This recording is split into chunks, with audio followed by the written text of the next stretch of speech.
live? Yes, we are. We are live. Alright, so who's here? Hi, Thomas. Hi, David. Hi, Frankie.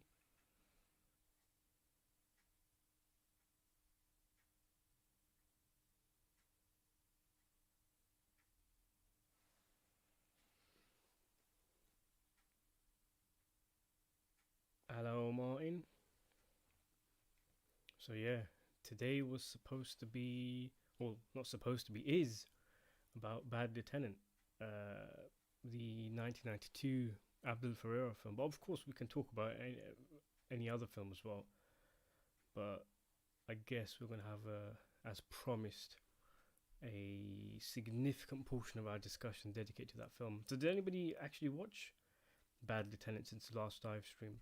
For those who don't know, in the last live stream on Saturday, for those who were here right until the end, right at the end, we agreed that we'd all watch Bad Lieutenant because I hadn't seen it. You know, I'd heard so much about it, but I'd never seen it, and we agreed we'd watch that, and then we'd talk about it today. So I watched it, I reviewed it. I think my review came out on Thursday. I liked it. It was pretty good. You know, Harvey Keitel. Wow, what a performance! It's brilliant, wasn't it? Yes, Stephen. It's 11 for me as well. What, 12 in the morning, Martin? Damn. Hope I'm not keeping you up. But that's the thing. I mean, I'd rather do it earlier. You know, that'd be the preferred time. I think we'd have more people on as well. But the problem is, I have to do it when everybody's asleep in my house. So that's the only time I get any peace and quiet. Otherwise, you know, you'll hear all sorts of screaming and kerfuffle. But I mean, you know, maybe in the future, if my we're getting our shed done up, so maybe I'll shift over there for the live streams. Cheers, Martin.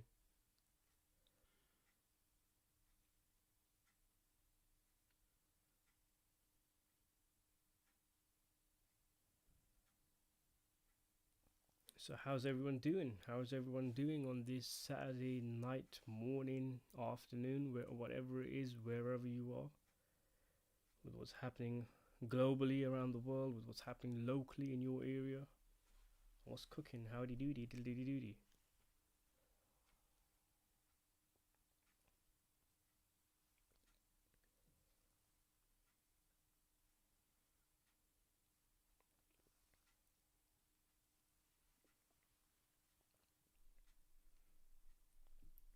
What's up, Palpatine Gaming? Nice to have you on.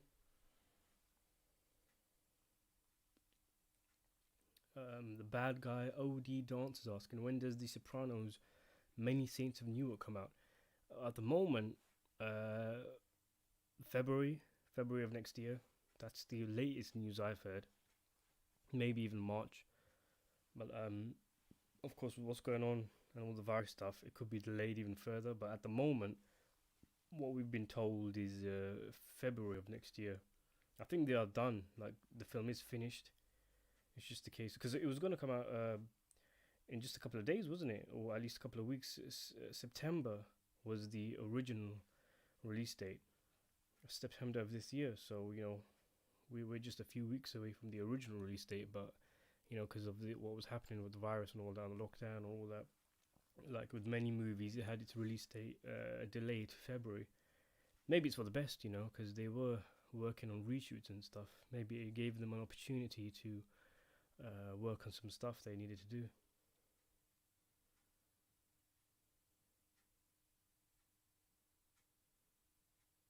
What did you watch, Martin?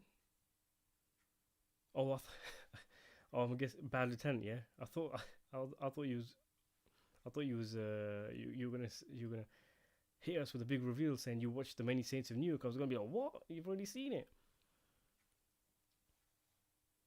Yeah, I mean, I think we'll talk about Bad Lieutenant in a couple of minutes, just when we get a few more people on, or we could just talk about it now if you guys want to kickstart the convo. Yeah, Stephen Butterfield saying it was Harvey Keitel's best performance. Well, from what I've seen, I mean, yeah, I think so. It's definitely up there. Definitely up there. I mean, I can't off the top of my head think of a movie that Keitel was better in. There's loads of film he's been brilliant in. We all know that he's a terrific actor, and in most of his movies that he is in, he kind of pops up as a supporting character, and he's in a few memorable scenes here and there. You know, The Irishman is a great example. Pulp Fiction. In other movies, he has a more prominent role, like in Reservoir Dogs. I don't know if you guys have seen Scorsese's Alice Doesn't Live Here Anymore, but he was really good in that as well.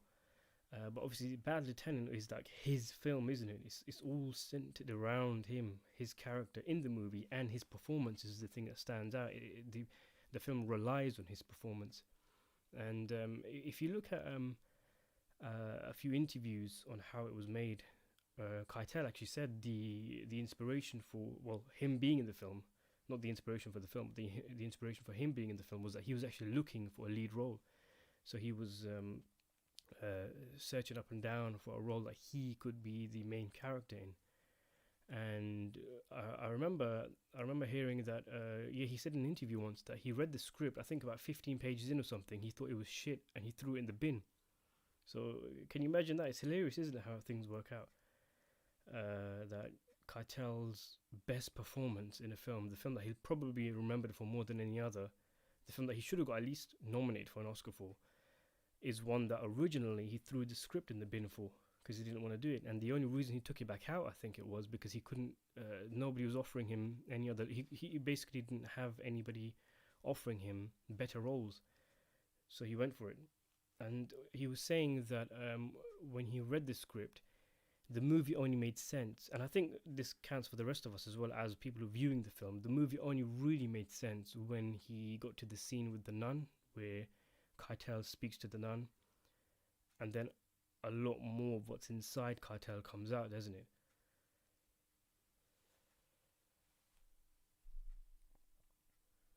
Alright, so we've got a few more people on. Let me just scroll back up the chat, see where we are.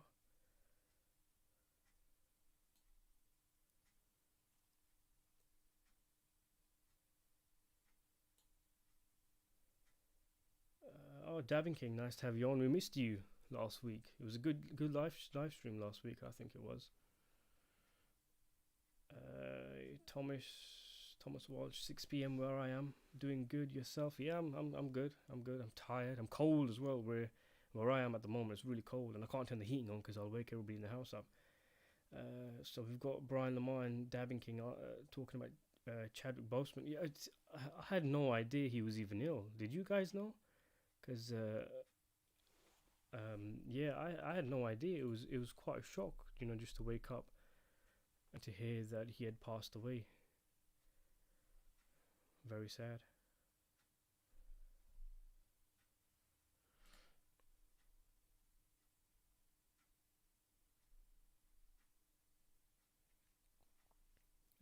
I've not really seen a lot of his films. I've only seen a few of the Marvel ones, Civil War, you know, a few of the Captain America ones. That's the ones where he started to come into it, didn't he? Oh, sorry, no, it was Civil War, wasn't it? That's where he came to as Black Panther. But yeah, I had no idea the guy was ill. You know, I thought he was up and coming. You know, he was gonna start to make it big now, and then, you know, it just shows, you know, don't know what road life is gonna lead you. You know, 1 minute here, 1 minute you're not. Fendi Cruz, 475 days until Avatar 2. But is it though?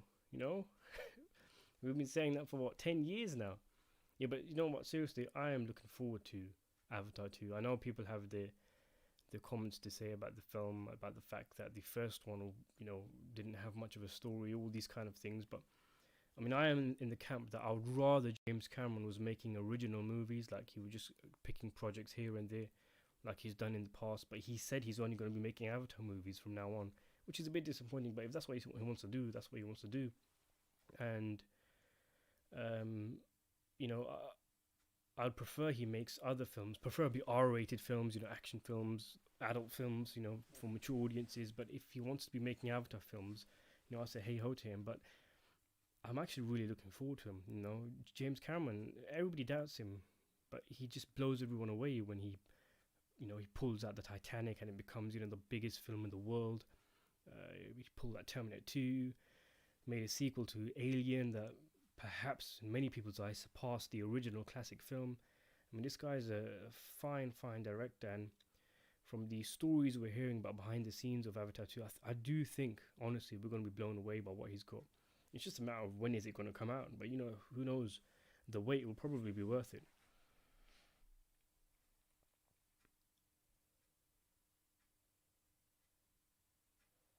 Stephen Butterfield's asking, why did you not like the ending? Did I say I didn't like the ending? I don't remember saying that. I don't remember saying I didn't like the ending. And are you talking about my review? No, I enjoyed the ending. You know, maybe it came off as though because I think I mentioned once in the review that the film is basically Keitel doing depraved things for about an hour, and then he gets a conscience in the last 10 minutes or so of the film. But I didn't mean that in a bad way or nothing.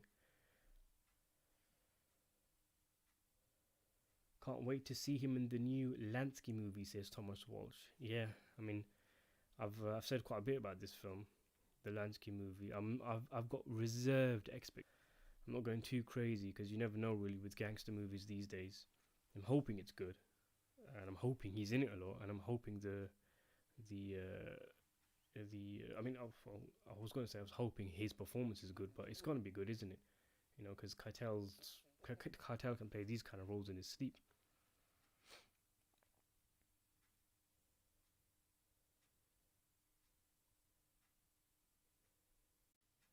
Good afternoon, Mr. Red. Orion, how you doing? See, we're getting some David's here as well. We're getting so see. This is one of the things I love about the community on my channel. I'm really grateful for this, but also especially on the live streams, it's always the same faces. I'm seeing always the same names. That's really nice. That's really cool that we can have these discussions like we're old mates or something, even though we've never seen each other's faces. You know, the internet can be a brilliant place. David's asking, do you think Martin Scorsese should make another religious film?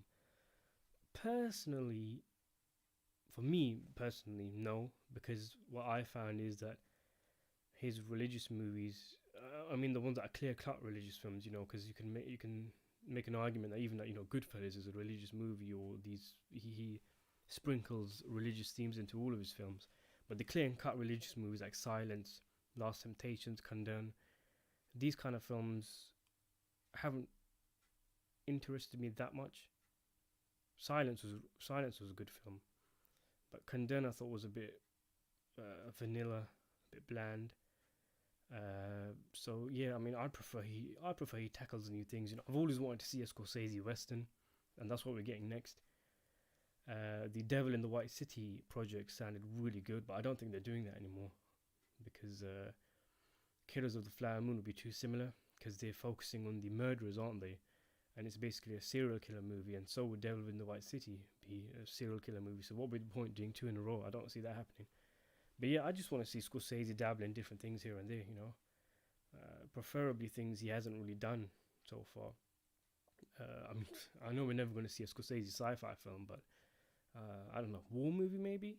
But actually, what I'd like to see is Scorsese go back to the kind of films he used to make in the 1970s, where they were really focused on one character. You know, character study movies. You know, we've been talking about Bad Lieutenant on this live stream, and I mentioned Bad Lieutenant was like a Scorsese film in the 1970s, just the way it was made and what it was about. I'd really like to see him go back to that kind of filmmaking. And Killers of the Flower Moon might be that, because apparently it's supposed to be more of a character study, you know, Leonardo DiCaprio's character, without giving too much away for those who don't know the story. Caught between two worlds, you know, not really a good guy, not a 100% bad guy either. And De Niro's got a really good role in the film as well. And it's just it's like an investigation or an observation into the morality of people who can do the terrible things that happened in the book and in real life. So yeah, religious films for Scorsese, don't really think I'll be too excited if he announced he was going to be making a religious movie. But there you go.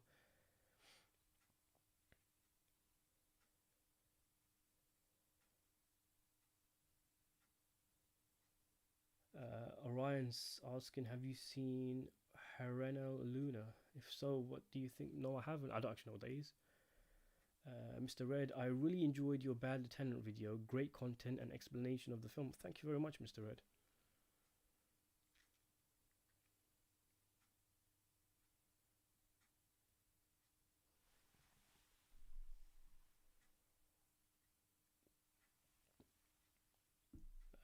KYM Exotics, nice to have you on.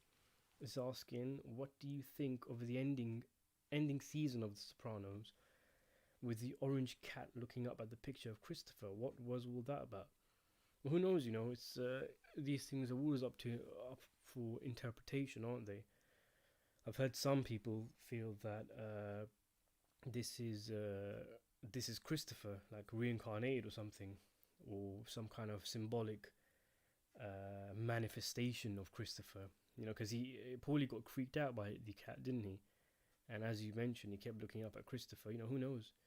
But you know, it did add an eerie, because the last season, season 6, was very eerie in general, wasn't it? It was kind of creepy. You know, there was a lot of odd stuff that was happening. It was very downbeat and bleak compared to previous seasons. A lot less humor. The stakes were really high. And then you had these weird little things, like as you mentioned, the cat thing. You know, it almost adds a spooky vibe to The Sopranos, and it was a bit of spookiness, wasn't it? You know, like Paulie seeing the mother of Jesus. There's another part where Pussy's face randomly pops up, doesn't it? So there's loads of weird things like this. Very rare in The Sopranos, but it does happen. It catches you off guard, and the cat thing is one of them. I'd like to know what you guys think of the cat thing. Thomas Walsh, yeah, Capone was shit. Pun intended, yeah. Man, yeah. Have you seen my review of that? Oh, yeah. It's the thing that stuck out to me was the shitting. You know, he shits himself twice in the film, at the very least, isn't it? And it's just crazy that you're gonna get an Al Capone movie. You've got Tom Hardy playing Al Capone, who played Bronson terrifically, Charles Bronson, who's played both of the Craze brothers. He's a great actor, and then we got that absolutely horrible film.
Right, I'm back. Sorry about that, guys.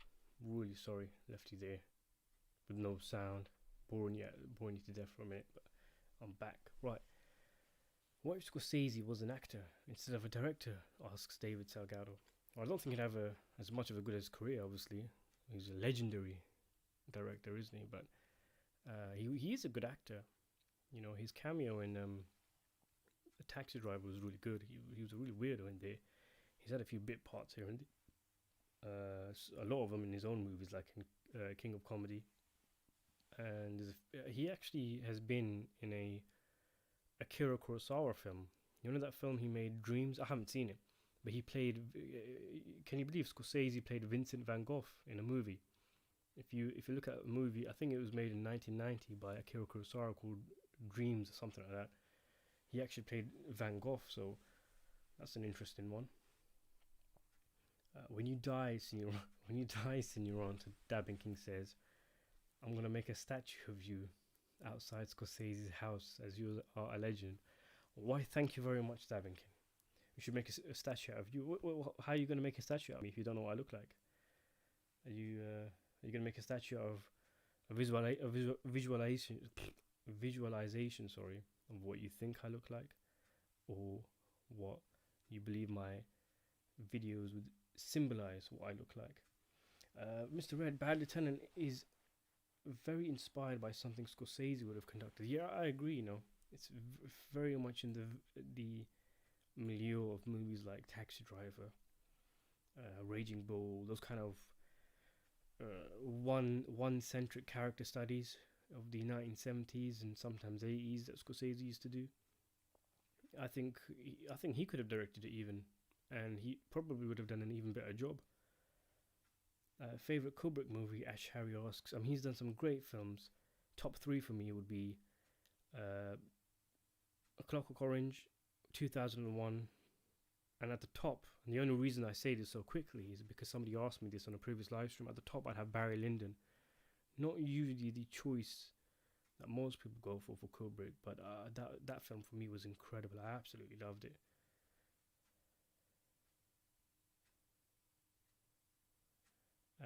Where are we? Thomas Walsh is asking, have you watched Boardwalk Empire, and what do you think of it? I have seen it. I've actually reviewed it. I've reviewed every season separately on my channel. I've not reviewed the first season though. I think I watched the first season before I started doing the YouTube thing properly. I liked it, but I thought it never really hit its potential. Never really went as far as it could go, which is a shame really, because unlike so many other mob TV shows or even movies, you know, like things like The Sopranos, Boardwalk Empire is grounded in so much history and reality, and it's a shame that they could never really get it as good as it was gonna be. I've always described it as feeling as though Boardwalk Empire was, it felt as though it was building to something, and then that thing never came. Almost as if that thing was in between season 4 and season 5. So they did the build up, they did the epilogue, but we never got the climax, which is a shame really, because there's so much of history that was left out. You know, the Atlantic City Conference, what do you call it? The St. Valentine's Day Massacre. You know, there's so many things associated with those characters that they just kind of skipped, and they focused on all wrong things in the final season. It was a real shame, you know. But you know, the season has its moments. It was good. It was worth watching. I did enjoy it, but I think it could have been better than it was. Boardwalk Empire. Martin W. Gangsters in Space, sci-fi Scorsese motion picture. I'd watch it. Stephen Butterfield says Boardwalk Empire. Bad Lieutenant here. Did you know in the scene where the lieutenant pulls over the teenagers, there was originally meant to be a dance in the rain with the music on? While they wear the lieutenant's hat and gun. I have heard that, yeah. And I think that was when Christopher Walken was in mind for the lead role. And so, I mean, Abdul Ferreira did say, he's the director by the way, that the movie became very different once Harvey Keitel signed on to the film. It became a lot more bleak, and much of what you see in the film is Harvey Keitel. You know, it's his interpretation. He was making it up, because the script apparently was very, very basic. And the movie was made in kind of guerrilla style, where they just kind of turned up and started filming. They didn't have permits or anything, so a lot of what we see was just kind of done on the spot, which is cool, I guess. It's always cool when you hear that. This thing was done. This thing was improvised. That thing was done on the spot. It adds to the romanticized or nature of some movies, isn't it? Like the whole thing with De Niro ad-libbing the line, "You're talking to me" in Taxi Driver. It goes down in film history, those kind of things. We all love them, don't we? When we hear that so-and-so improvised the scene. And there's a lot of that in Boardwalk Empire. Okay, where are we? I think I'm quite far behind in the chat. Let me just scroll back up.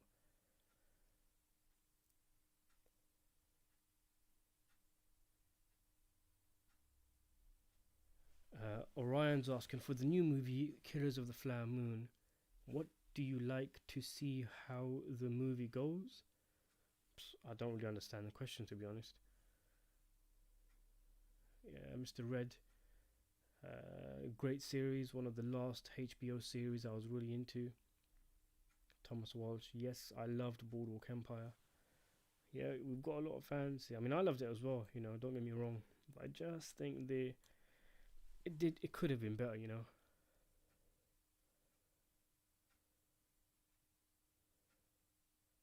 Mr. Red, Tom Hardy is a great actor. He's a brilliant actor. He's been in a few films here and there that have really hit me, with his performances. I liked him in The Revenant. He was great in that. His best performance for me, I think, was Bronson in 2008, I think it was. I think that actually put him on the map as well. But he was fantastic in that movie, and since then he's had some great roles. I think he hasn't really had much in recent times, has he? I think the last big movie he had was Venom. I haven't seen that, but apparently it's not a really good film.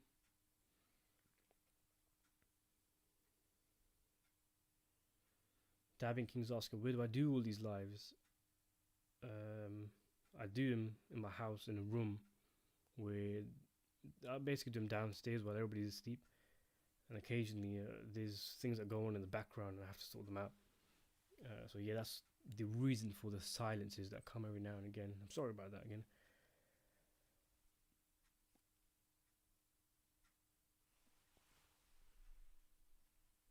Orion saying, "Oh, Herena Luna is a Filipino movie that I suggested to you." Right. Okay, so I added that to my watch list, but I didn't watch it.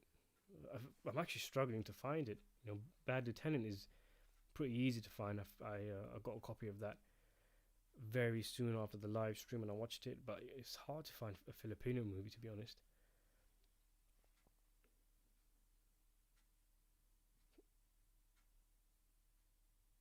Stephen, if you join the bandwagon of Emperor's New Groove review, I suppose I'll have to do it now, won't I? Where are we? Nikhil Nayar, why is Harvey Keitel so underrated in your opinion?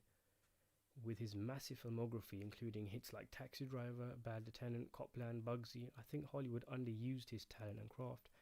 Well, interestingly, he actually mentioned in an interview that I'm doing a video on soon, where he actually said this. He felt as though Hollywood has kind of forgotten about him. And I think for me, he's just one of those actors who he popped up here and there throughout decades in great films, in really strong roles where he gave memorable performances, but perhaps because he never really had that film, that one film where that was a blockbuster film that he gave a brilliant performance in, that kind of put him on the map and just kind of made film directors want to put him in starring roles. Bad Lieutenant isn't exactly a commercial film, and he's never really had a leading role in a big movie that made a lot of money, that made him a kind of, because I don't really think Keitel's bankable. It's not as if studios will greenlit a movie just because he's in it, as opposed to something like De Niro, where De Niro was in, when he got cast in Goodfellas, Scorsese said he struggled to get that movie financed, but when he cast De Niro in it, the movie instantly was financed, it instantly got greenlit. I don't think that's the case with Keitel. Maybe that's why he's underused, but it's a shame, really. And at the same time, it's not. It's a shame in the sense that he doesn't often get recognized. He's that actor from there. Oh, there's that actor from there. That guy from Pulp Fiction or Reservoir Dogs that some people, general audiences don't know the name of. He hasn't had a lot of award success. One Oscar nomination in his entire filmography, in a film that I don't even think he should have been nominated for. It was Bugsy, by the way. And he's done so much better work than that. And it's just one of those things. I think in terms of film fans, he strong film fans, he's not underrated because we all know he's a great actor.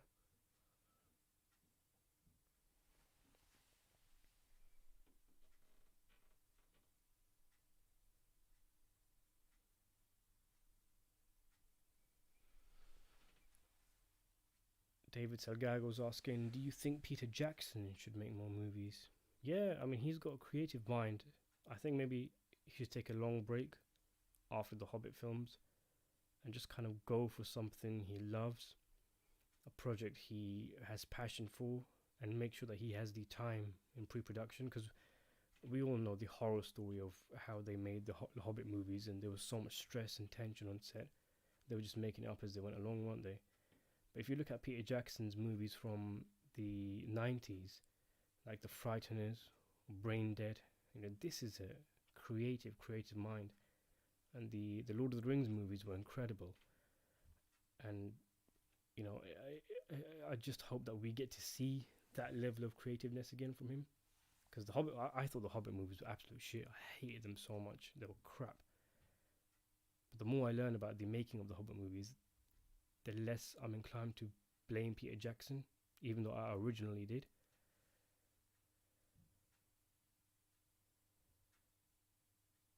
Thomas Walsh, did you notice that David Proval, who plays Richie Aprile in The Sopranos, also played in Mean Streets? Yeah, he did. Yeah, I remember that. He looks the same, doesn't he? He just, without all the wrinkles, you can tell he's the same guy, I think, but just a lot younger. Thomas Walsh, I loved him as Bane in The Dark Knight Rises. Yeah, he was good in The Dark Knight Rises. I'm not the biggest fan of the film itself, though. I didn't think it was as strong as The Dark Knight or Batman Begins. True Harm says, do you use Letterboxd? I do, but I haven't used it. I haven't updated it in ages. My film ratings. It's not called Senior Ronta. I think it's called The Social Introvert. That's one of the aliases I usually go on the internet. I don't know why I picked it. I think it describes my personality. So I think you'll find The Social Introvert on Letterboxd, and that's me. But it's not something I update. Just don't get the time.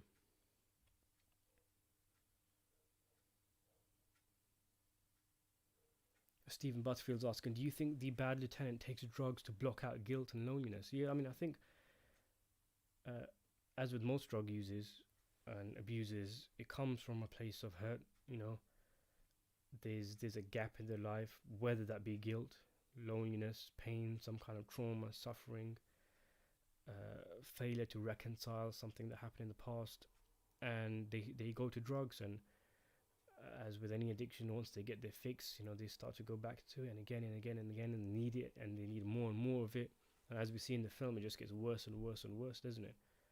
So yeah, you can tell this guy has lived a life, where he's done things, terrible things, that he does regret, he does have guilt for, and that in itself means something, as the film shows us.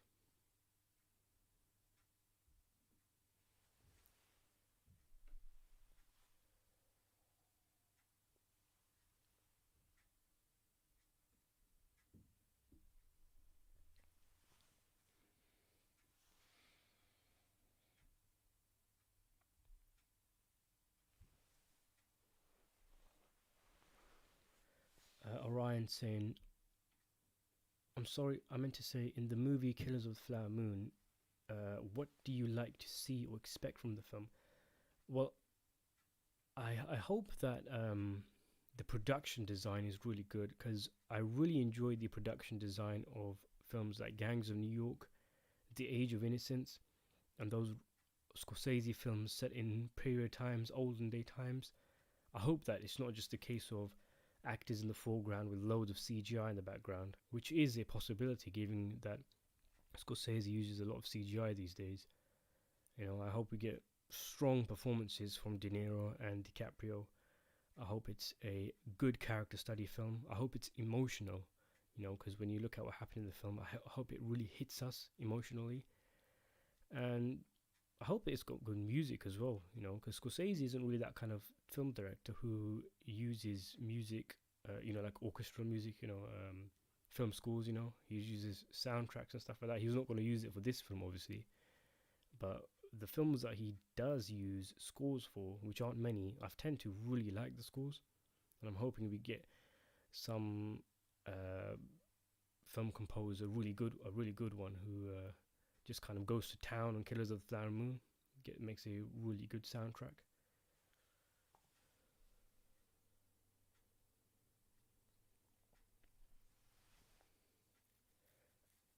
Orion saying the Herino Luna movies and Netflix, is it? I'll have to double check on that because obviously I'm in the UK, so it might be different here. Ash Harry's asking, do you think Travis Bickle dies at the end of Taxi Driver? The ending doesn't feel real. Well, the intention that Scorsese had is that he doesn't die, so that he continues going. So this is Scorsese and Paul Schrader talking. He is hailed as a hero at the end, which is ironic because obviously we know that he isn't a hero, but the general public doesn't know that. They just see him as the guy who saved a young prostitute from pimps, and that ticking time bomb that exploded in the climax of the film is going to go off again, as Paul Schrader said. Interestingly, the whole thing about the ending of Taxi Driver being a dream was told to Scorsese. He was made aware of it in the DVD commentary, and it was the first time he'd ever heard of it. And he liked it though. He thought it was an interesting interpretation. I think, it's swings. It goes either way. It depends on you as personally. For me personally, I think he's still alive. I think the ending of the movie is a lot more ironic and a lot more disturbing if he is alive, in that he's hailed as a hero. The girl wants him. He goes back to being a taxi driver instead of spending time in prison, things like that. All of these crazy things happening, yet it's still possible that all that stuff could happen in real life. That he is hailed as a hero. The public perception of him is a hero. And the dream theory does work for me as well. It's just one of the many great things about Taxi Driver, isn't it?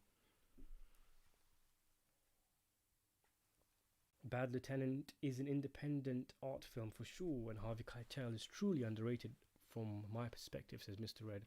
Completely agree. Thomas Walsh, have you seen A Bronx Tale? Yeah, I have seen that. De Niro's directorial debut. I really like that film. It was a mob movie from the working man's perspective.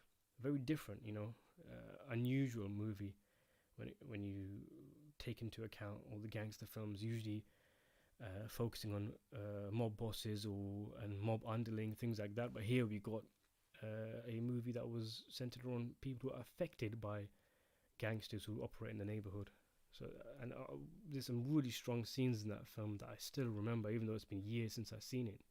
Like the bad money scene, where De Niro scolds his son for taking the money from the mob boss, from Chaz Palminteri, and he says to him that anybody can get a gun and threaten someone or something. He says something like that, doesn't he? And he says that it takes a real man, a real tough guy, to get up day after day after day working for a living.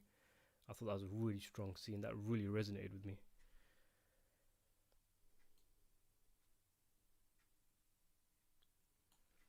Stephen Butterfield asks, "What's your second favorite Leone film?" So Sergio Leone is a film director whose best movie I always tend to flip flop between Once Upon a Time in Hollywood, Once Upon a Time in Hollywood, Once Upon a Time in the West, Once Upon a Time in America, and The Good, the Bad, and the Ugly. So either one of these three, take your pick. Well, I'd even throw in for a few dollars more in there. I think that's comparable. It's almost on the same level as the other ones. There's many times where I actually prefer for a few dollars more to the other big three.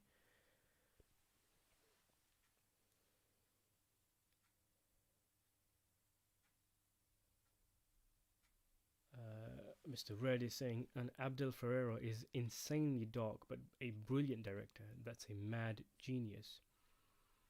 Well, from Bad Lieutenant, I'd say I agree, but that's the only film I've seen from him so far, I think. I know he's done King of New York, which is really, really famous, which is supposed to be his kind of modern day Robin Hood, isn't it? And I'm looking forward to that based on Bad Lieutenant. The Louis 89 is asking, what's your opinion on Game of Thrones, especially the final season? I actually reviewed I think I reviewed season 4 and season 4, what am I talking about? I'm thinking of Boardwalk Empire. I reviewed season 8 and season 7 of Game of Thrones on my channel, so you can check those out for in-depth thoughts. But in general, I liked Game of Thrones. I really enjoyed it. Somewhere around for me, the first season was the best. I really liked the first season. Somewhere around the 4th season or so, maybe it was 5th, I felt I noticed a clear drop in quality, and that drop only got bigger and bigger until we got the final season, which was pretty poor. And I think it was a combination of many different things.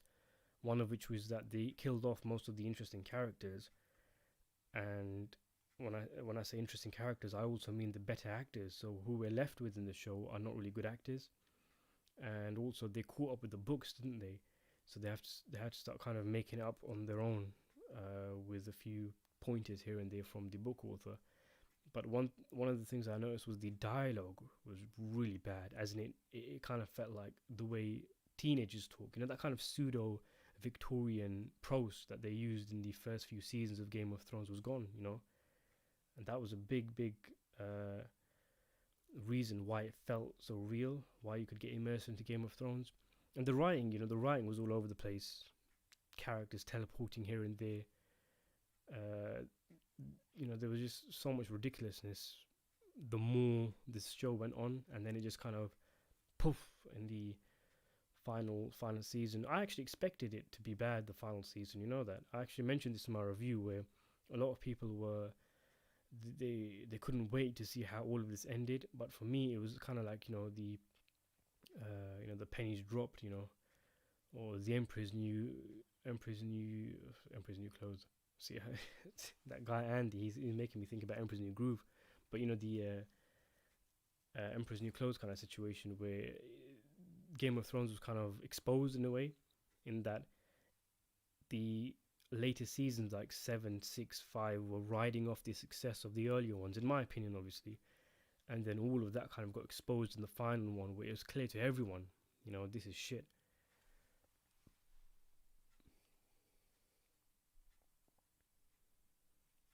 Mr. Red says, addiction is an escape in the film for the Bad Lieutenant due to a midlife crisis and self-destruction. Yeah, I mean, he's one of the most self-destructive characters I've ever seen on film, that. I mentioned in my review that it's like he's actively trying to run to his destruction, his downfall. That's what it seems like. He's punishing himself. So he does bad things like take drugs or be negligent to his children, things like that. And then he punishes himself by doing those bad things again, just amplifying it and doing it even worse than before. And it's quite a film, isn't it? What's the time over here? Time over here right now is 11:45, so almost midnight. Martin W saying, in Germany, David Proval had the same voice actor as the man who voiced Squidward in SpongeBob. So every time when he talked, I had to think about both series. Well, learn something new every day, don't you? Now I know that in Germany, David Proval has the same voice actor as Squidward.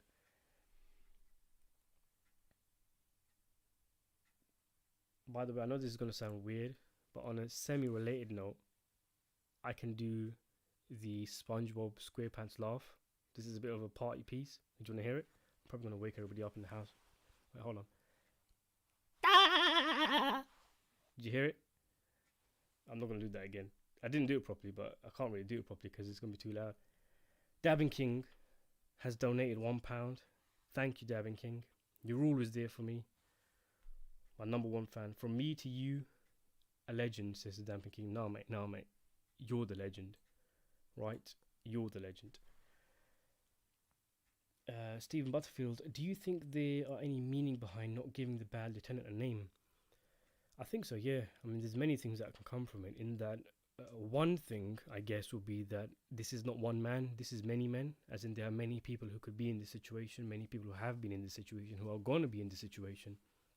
And another is that it kind of makes us less attached to him, if that makes sense. Like, he's simply the bad lieutenant. That's all we need to know about him. He's a lieutenant and he's bad. He's a bad man. If he was called Charlie or Ben or, Andy or something, then knowing his first name instead of just giving him having a rank would get things too personal. We've got a bit of distance in the film for the first hour or so, where we're just watching these depraved actions, thinking, what a loser, and then when he breaks down and when he's crying and he's talking about how he regrets what he's done, and then when he has that conversation with the nun about forgiveness, all of a sudden it's like the film is challenging us. The film is saying to us, do you are you able to forgive this man? That's almost what it feels like.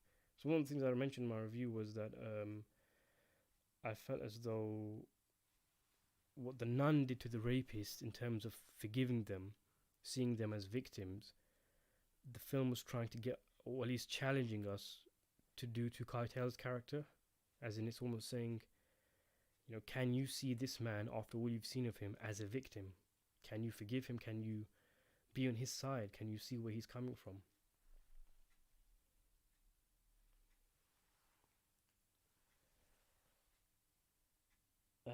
Josh Flynn says, have you seen Django Unchained? It's one of my favorites. Yeah, I've seen it. It's okay. I don't think it was all that. I'd probably give it a 7 out of 10. I think it was well made. I really enjoyed it, but for me it was a bit too long. It was the first Tarantino film after Sally Menkes. I think that's how you pronounce her name. Sally Menkes died. That was his editor. And ever since then, I felt all of his films, the other two being The Hateful Eight and Once Upon a Time in Hollywood, I felt they've been too long and they haven't really been tight and had that really, really good energy that Tarantino's films have. But yeah, I mean, I'm going off on a tangent here. I'm not reviewing Django Unchained, but in general, yeah, I liked it as well. KYM Exotics asking, would you say, as others have, that Hans Zimmer is overrated compared to other composers that work with movies? I mean, I suppose what it comes down to is whenever anybody says this guy is overrated or underrated, you first have to ask, who is he overrated by? The online film community has loads of Nolanites, as they're called, hardcore Nolan fanboys. I mean, don't get me wrong, I'm a Nolan fan myself, but I'm talking about the kind of guys that intentionally downvoted films on IMDb and upvoted The Dark Knight to try and get to number one, or that sent hate mail and death threats to critics who gave The Dark Knight Rises a poor review. Those kind of people exist, and I think they're in the minority, but they're probably, the loudest of his kind of fans, and obviously they're going to drum up Hans Zimmer as well. I don't rate Hans Zimmer as much as others have done. If that's what you're talking about, but he is still a great composer. He's done some amazing work.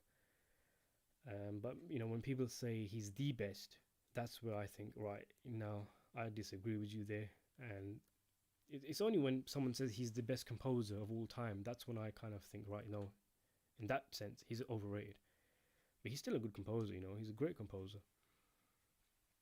I think one of the problems we have as film fans is we tend to box directors and actors and all that kind of stuff into overrated and underrated too much.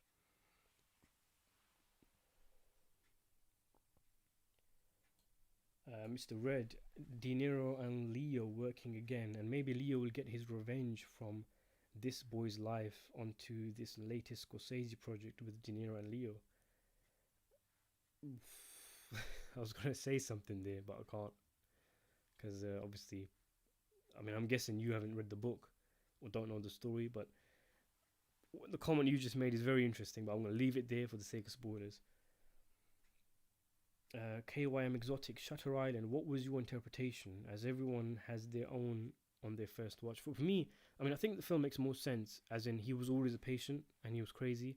But my preferred interpretation, the one that I like, is that he was actually a U.S. Marshal and they drove him crazy. They made him think that he was a mental patient, or that he knows he's not really a mental patient, but he just has no way of escaping on the island. For me, even though that makes less sense than the other, the main theory, the actual version of the film, it's more scary that way. You know, I find that more terrifying. Orion says, do you think the recent Joker movie is a little bit of a rip-off from the movie Taxi Driver? Well, the thing is with me is that I really enjoyed the Joker movie. You know, I gave an 8 out of 10 in my review for the film, which you can see on my YouTube channel. But it's one of those where I just kind of hope that people appreciate the film's influences. So, like, I remember I was talking to a guy at work about the Joker movie, and he was going on and on about how he loved it, and I loved it as well. But there was certain things he mentioned that he loved about it, like for example the scene where it turns out Joaquin he doesn't really have a girlfriend, like that whole thing that was happening with that black woman was in his head, and he was going on about that kind of stuff. But then I thought to myself, and I said to him, did you know that's pretty much lifted directly from Scorsese's The King of Comedy? And there's loads of elements, including the very feel of the film, lifted from Scorsese's Taxi Driver. And he hadn't seen either of those films. So that's one of the things that kind of saddens me about the Joker, in that, I mean, it is a good movie, don't get me wrong, but it does have a lot lifted from The King of Comedy and from Taxi Driver. And it's a shame that more people don't know about that. If they did, they could go check out those movies and perhaps broaden their horizons when it comes to films. Mr. Red, have you seen King of New York, directed by Abdul Ferreira 2 years prior to Bad Return? No, I haven't, no. I do want to watch it though. Have you seen it? What do you think of it? Stephen Butterfield's asking, what do you think about Duck You Sucker? Oh, so Duck You Sucker was the film that Sergio Leone made in between Once Upon a Time in the West and Once Upon a Time in America. I liked it, you know. It's a bit uneven, and in a way you can tell that Leone didn't want to direct this, because he didn't. But I mean, his creative juices are just flowing through that film, you know. So it's very long, and like I mentioned, it's a bit uneven, but I thought it was really strong. I really liked it. I thought the two main characters made it for a good duo, and I to give you an idea of how much I like it, I prefer it to A Fistful of Dollars, but not any of the other Sergio Leone films. I mean, A Fistful of Dollars nowadays, you know, if you watch it, it's a little bit rough. But Duck You Sucker, I think, is the better film between the two of them. So, just to give you an idea, I do like that film. Thomas Walsh, Once Upon a Time in the West is my favourite. Yeah, amazing film, isn't it? First time I watched it, I was a bit disappointed, you know. It was a kind of 8 out of 10-ish. I mean, I know that sounds weird, being disappointed with the film and then giving it an 8 out of 10. But it was a case of, you know, watching the Dollars trilogy and then knowing that this film was highly rated, and then thought, you know, this is a bit slow, not a lot happens. It was only on rewatches where I caught loads of details I'd missed that my enjoyment of the film and my understanding of it improved, and you know, it just became a 10 out of 10 for me. Amazing film, as you say. David Salgado was asking, what is your worst Joe Pesci movie? I mean, I'm not sure, because he's done a lot of bad films, hasn't he? You know, I think the last one he did before he retired for a few years was Gone Fishing, which apparently was really bad. I haven't seen too much of the bad films that Joe Pesci's done. I've only really seen the good ones, you know, like Lethal Weapon and his gangster films, My Cousin Vinny, films like that. I haven't really seen many bad Joe Pesci movies, so I can't really answer that question. Now, here's an interesting question from Orion, one that I actually asked on my community tab, and which caused a lot of discussions. So the question is, which movie do you like more? Once Upon a Time in... Oh, sorry, this isn't the question. I thought you were going to say Once Upon a Time in America. So the question is Once Upon a Time in Hollywood or The Irishman. I thought you were going to say Once Upon a Time in America or The Irishman, which two films which I think are quite similar in many ways. I mean, The Irishman for me. Once Upon a Time in Hollywood was a 7 out of 10. Tarantino's new film. I liked it. I wasn't crazy about it. The Irishman for me was a lot stronger. Right, where are we? Stephen Butterfield, your wife probably really confused because of that laugh that you just did. Yeah, she probably called the cops already, I think these live streams would be a lot better if I had the freedom to kind of speak as loud as I wanted. Because I'm actually talking really quietly at the moment, and there's certain expressions that I'm not using just in case certain people hear them, if you know what I mean. But yeah, anyway, have you seen Sad Hill Unearthed? Oh, I've heard about that. So the Luri's asking, have you seen Sad Hill Unearthed? It's a documentary on Netflix, which people from all over the world restore the cemetery from the final scene from The Good, the Bad, and the Ugly. No, I haven't seen it. No, I didn't know it was on Netflix. Is it good? Is it worth checking out? Because if it's just a couple of fans restoring the cemetery, that doesn't really sound too interesting for me. Orion's asking, do you think Martin Scorsese is going to have a different title for his new film, Killers of the Flower Moon, like he did with The Irishman? I don't think so, no. Because usually when he does, we get that news quite early, like very early on, that there's a new film coming out from Scorsese. This is the name. It's adapted from this film. Oh, sorry, adapted from this book. But, it's been called Killers of the Flower Moon for quite a while now, so I don't think we're going to get a different name. Stephen Butterfield, is there a director that you don't like but a lot of people love? Man, see, these kind of questions that you guys ask me, they really throw me, that, because I always want to give a genuine, proper answer, but I tend to, because obviously the microphone's on, and I'm here, and my mind tends to go blank. I don't know, to be honest. I mean, I'm sure there's plenty. I'll give you a controversial pick, seeing as I'm sure many of you are gangster film fans and crime movie fans, because obviously so many of my videos are related to that. You'll probably hate me for this, but I've never really been the biggest fan of Tarantino. I really liked his first 3 films: Reservoir Dogs, Pulp Fiction, Jackie Brown. Kill Bill was good.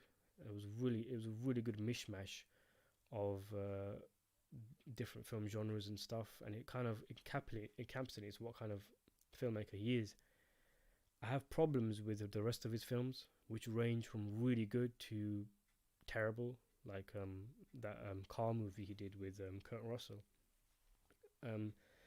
One of the reasons I don't rate I don't hate him, I don't hate him, but one of the reasons I don't rate Tarantino as highly as others is because there's many films I've seen that Tarantino lifts things from, and I think that if people watch those original films, they wouldn't really the things that Tarantino gets praised for, he wouldn't be as highly praised for them. Like a lot of Kill Bill is lifted from Lady Snowblood. There's an Asian movie. I can't remember what it's called, like City on Fire or something, that a lot of Reservoir Dogs is lifted on. There's scenes here and there, characters here and there, entire movies here and there. In many times he takes these scenes of films that he loves and he makes something new from them, which is really good. I like that. I appreciate that, and I love it when filmmakers do that. But sometimes it's just directly, I mean, it's like rip-offs. That's the word I'm looking for, and that I don't like, and that I don't think is talked about enough. But aside from that, I just wanted to throw a name out there. Don't kill me, don't hate me.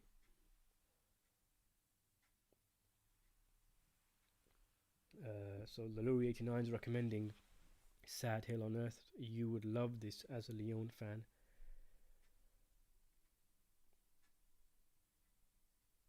Okay, where are we?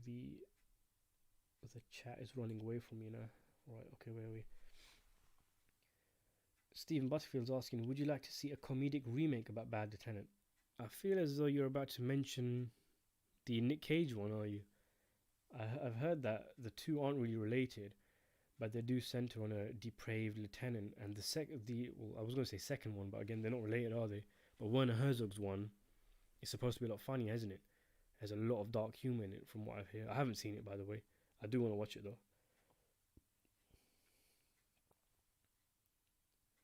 Yeah, Alex Spurs just mentioned Frank Coluta, who passed away a few days ago. If you guys don't know, he was the guy. Okay, I have to go back a bit further. So he was the inspiration for the guy that Frank Vincent plays in Casino. So you know the guy who is Joe Pesci's number two in Casino. Frank Coluta. It's based on a guy called Frank Coluta, and he's actually in the film. So if you watch the ending of Casino, the kind of guy, the kind of old kind of guy with a bit of belly and glasses, and he's got a bit of curly hair, if I remember correctly, and a bit of a round face, who goes around killing everybody in the montage at the end. You know, the House of the Rising Suns montage. That's Frank Coluta, and so he's a former mobster who, you know, he's gone straight, and he had a YouTube channel called Coffee with Coluta. You know, he gives his opinions on things and talks about his life and crime, just like, you know, Michael Francese and all these guys. And he died a few days ago. So yeah, I was thinking about making a video on it, but then I thought to myself, a lot of my audience probably don't know who he is, you know. So what's the point? But I did see that. Where are we?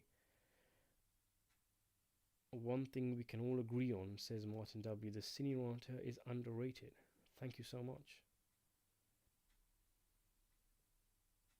Okay, Orion's gone back to the question that I thought he was asking.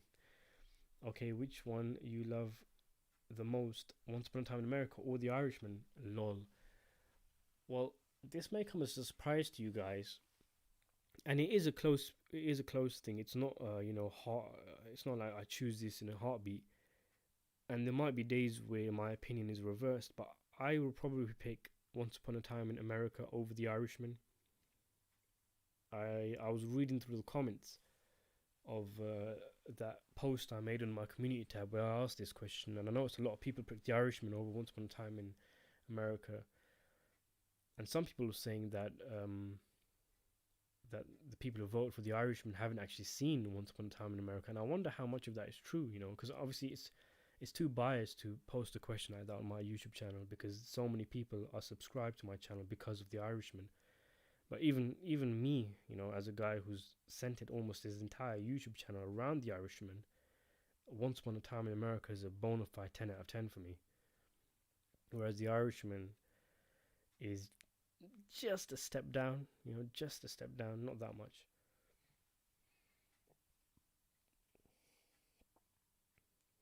The Dabbing King, Senioranta will never be cancelled. You're a king, our king. Why, thank you very much, Dabbing King.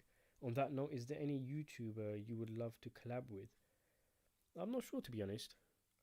I don't really follow that many YouTubers in the movie review kind of world.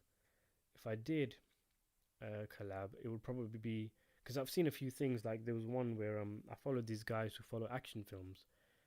There's one YouTube channel who likes action movies, another one, and another one, another one. What they did was they all got together and did a kind of podcast, a couple of hours long, I think it was, and that was really interesting. I'd be up for doing something like that for a similar kind of videos. Similar kind of YouTubers. So if there's people out there who review crime films and mature films and older movies for mature audiences, you know, I'd be up for collaborating with those guys.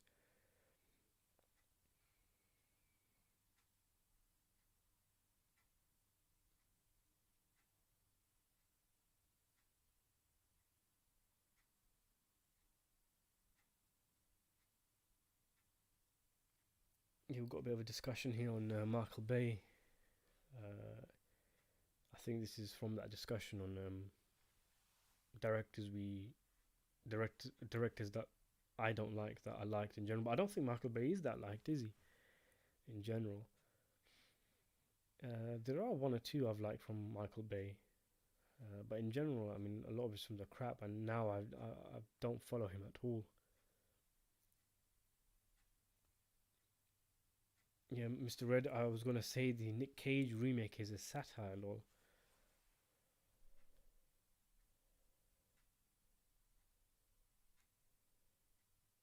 Stephen Butterfield asks, is there any type of film genre you don't like?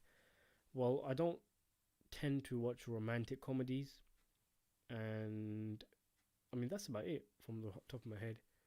Even saying that, because the thing is, yeah, saying you don't like a certain film genre is a bit disingenuous, because you could like a film genre that, sorry, you might not like a film genre in general because you've seen so many from the genre, but it turns out there's one film you really love, and then you watch another one that you really love, and there's 50 that you've seen that you hate and two that you love. Does that mean you hate the genre? Like, say for example, you hate prison movies, but you liked The Green Mile. You hate Shawshank Redemption, all of these other kind of films.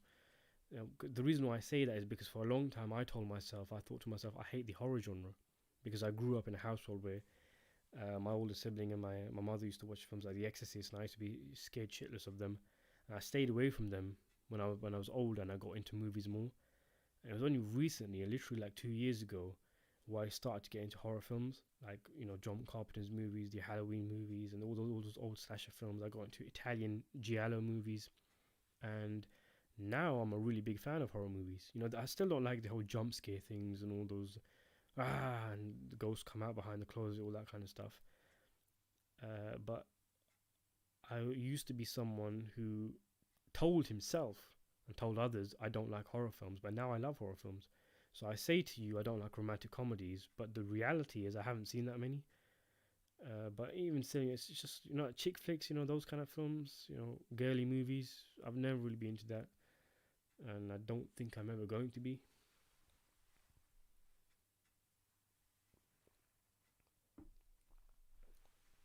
Ash Harry, do you think Kevin Spacey will make a Mel Gibson style comeback, or is his career over? Who knows, I mean, people have come back from worse, and people have been cancelled for less, you know? So it could go either way. I think Gibson, I don't think he'll be as strong as Gibson, because Gibson is a film director, isn't he?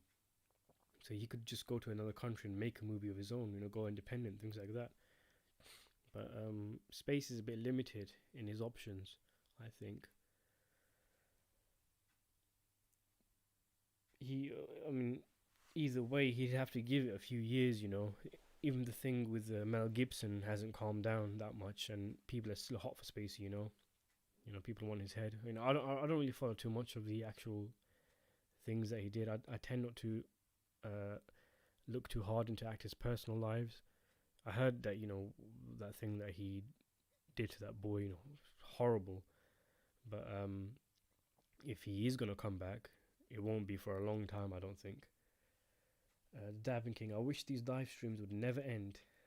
Can you just stay on for the rest of the night? Well, the thing is, I mean, if I make them shorter, I think more people will watch them.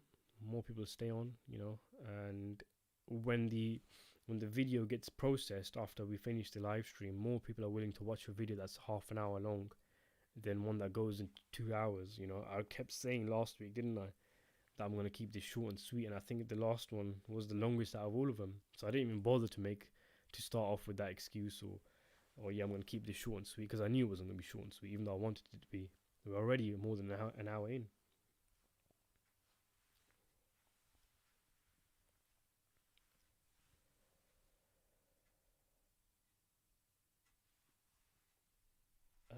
Mr. Red, now Michael Mann, he's the complete opposite. He's underrated.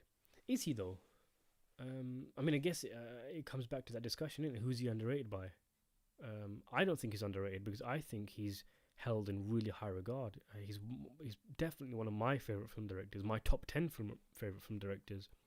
And people who I talk to who know about crime cinema, they always mention Michael Mann's name. And obviously his recent films have not been very good, but he's old now, isn't he? But his films in his prime were just terrific, and he's definitely a filmmaker that, if he is underrated, like you say, he definitely shouldn't be. Fantastic film director.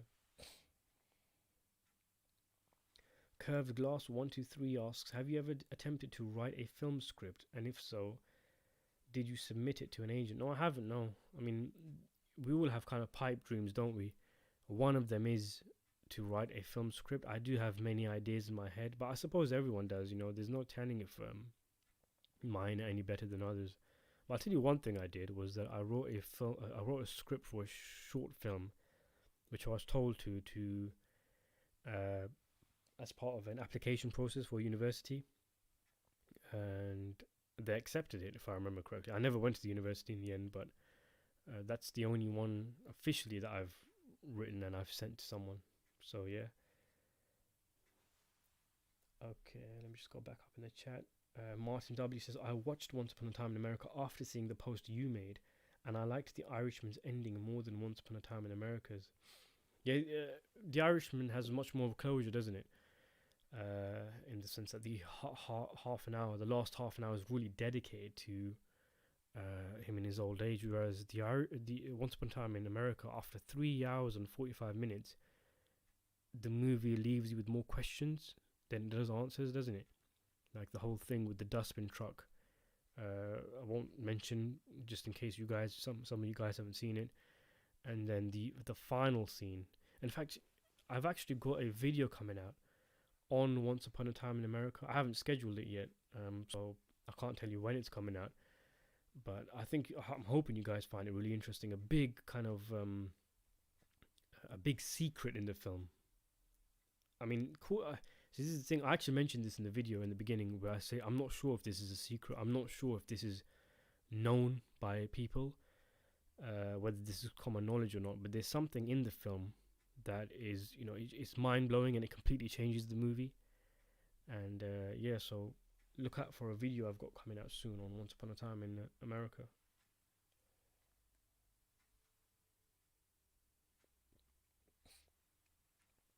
Orion's saying, would it be interesting if they made a movie about Alan Dorfman, because 2 films are inspired by him, like Casino and The Irishman? Yeah, I guess so. He was with the Teamsters, wasn't he? And he knew a lot of gangsters and criminal figures growing up, and obviously we've seen his involvement in The Irishman. We've seen his involvement in Casino. It'd probably be too early to see a biopic of him, because obviously he's such a not central character, but supporting character in The Irishman. But it would be interesting, I guess, to see a movie on him. Probably more. I mean, if you're gonna make a movie about the Chicago mob, and that kind of whole, I probably won't pick Dorfman to make a movie on. There's a lot more interesting characters than him, I'd say. I mean, I think he works best as a supporting character, which obviously he was in both films.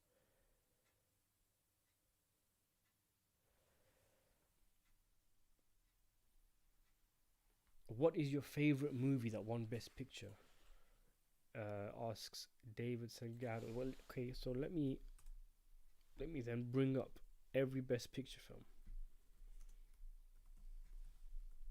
if you really want an answer, because I don't like giving half-assed answers.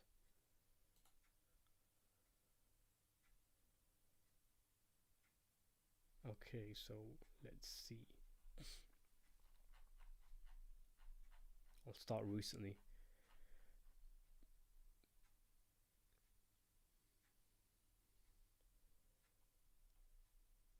So I'm just going back. Artist, King's Speech, Hurt Locker, The Departed, A Million Dollar Baby, Gladiator. So I've just had a quick skim, and I think I'd say The Godfather, probably my favorite Best Picture film. I mean, the second one is on an equal level, isn't it? But yeah, that'll probably be my pick for my favorite Best Picture winning movie.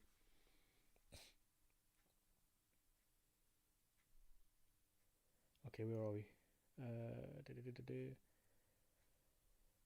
The Dabbing King is asking, how do you feel about the narrative of people in movies such as blacks as gangsters, Asians as terrorists, and if they weren't present, do you think Woodstock be the same?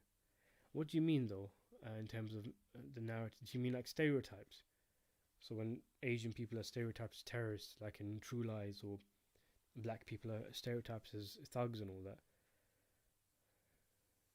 Alex Spurs asking, is Scorsese's film Silence any good? I was thinking about watching it. I mean, with any Scorsese film, it will really depend, because his movies are very different to each other. Silence is a very religious film. It's primarily focused on a priest who goes on a mission to locate another priest who apparently has lost his faith, and then he gets caught up in all this hullabaloo and political stuff and torture, and he struggles himself to hold on to his faith. So it's one of those kind of films. It's a very faith-based movie. So if that floats your boat, then go for it. There's many other elements to the film that are enjoyable. Like the cinematography is gorgeous. It's a very good-looking film. I enjoyed it though. I liked it.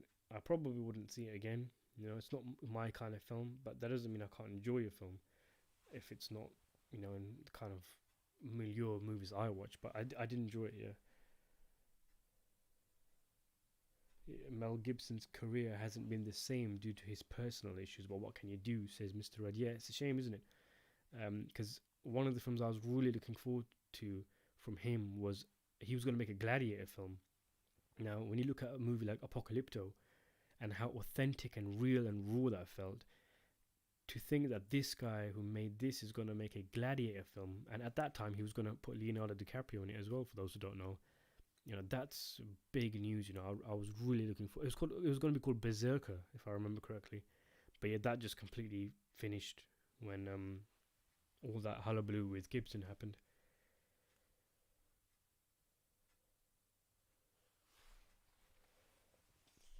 KYM Exotics is asking, what do you think of the two Borat movies being made? How will they go about the world as it today? As it today? As it is today, with political correctness and not offending anyone. I haven't seen the other Borat film or Bruno, so I can't really comment.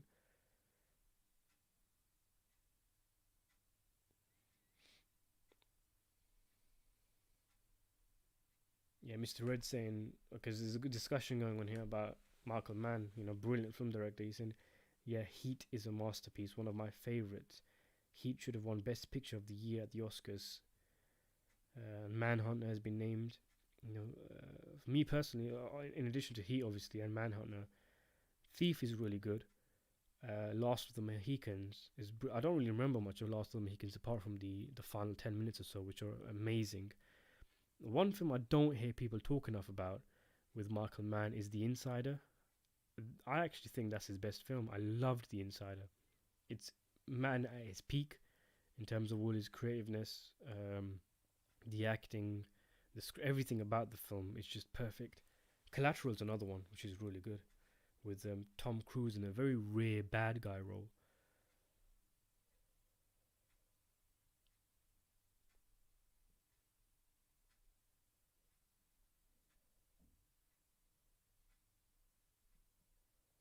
David Salgado, I don't know if you answered my question earlier before, but favorite Ron Howard movie? Yeah, he's done a few decent ones, hasn't he? Let me just quickly bring up his filmography. I'm guessing you mean the films he's directed, yeah, not the films he starred in. So let's see. Okay, from the ones I've seen, which isn't much. Hang on, I've lost his filmography now.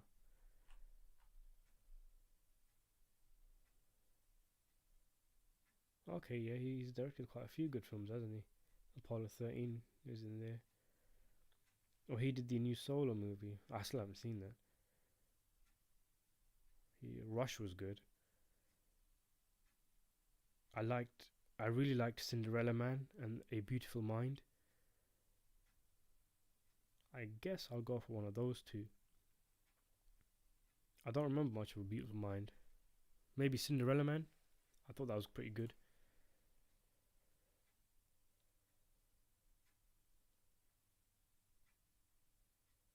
Yeah, Mr. Red. That's not me talking out my ass. There was really gonna be a Gladiator film made by Mel Gibson, and that to me just sounds like a dream film. With his rawness and the fact that he doesn't compromise in his films, he wouldn't have Hollywoodized it. They wouldn't be speaking English if they if they didn't actually speak English in real life. The violence wouldn't have been sanitized, all that kind of stuff. So yeah, I would have really liked. It's one of those great it's like Guillermo del Toro's At the Mountain of Madness, Sergio Leone's Leningrad movie, Stanley Kubrick's Napoleon film. I think it's one of those one of those what might have been projects, the ones that we always think about, the ones that could have been made but just never got around to being made for one reason or another. Yeah, Curved Glass 123, totally agree with you regarding The Insider, and Pacino is brilliant in it. Good call. Yeah, that was one of his best performances of the late 90s. One of his, I mean, if you take out The Irishman, one of his best later stages performances, his last, I got my words slurred up there, sorry. The kind of latter half of his career. Because in the 90s, he was really good, wasn't he? In the late 90s, he had a few decent roles here and there. But The Insider was one heck of a... The acting in that film all around was great. Russell Crowe was brilliant in the film. Christopher Plummer was really good as well. Pacino, as you say, he was brilliant, wasn't he? The Dabbing King saying, new Batman trailer. We need your review and thoughts. I was actually going to make a review of the Batman trailer, but then I thought... I just kind of thought... I thought nobody would be really interested. But yeah, I mean, it does look interesting, doesn't it? I'm reserving my expectations at the moment, but there's nothing to suggest it won't be really good. It does look good, and I think Robert Pattinson will be a good Batman, a young Batman. He's really impressed me as an actor. He's come a long way from his Twilight days. I think Twilight gave him the because he hates those films, by the way, if you don't know, and I think the Twilight franchise gave him enough money to be set and the freedom to kind of choose whatever films he wants to be in, and that's one of the reasons why he's been in so many independent films and weird movies. And he popped up in The King in 2019. He was really good in The Lighthouse, and there's other films here and there that have shown that this guy, he's something else now. So this is not the guy from Twilight, the sparkling vampire playing Batman. I think this guy will do the business.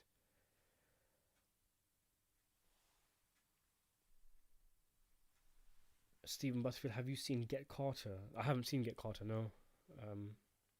That's the Michael Caine film, isn't it, from 1971? And he was in the remake as well, wasn't he? Because Sylvester Stallone made a remake of it. But no, I haven't seen it, no. I remember I started watching it. I recorded it and then someone deleted it.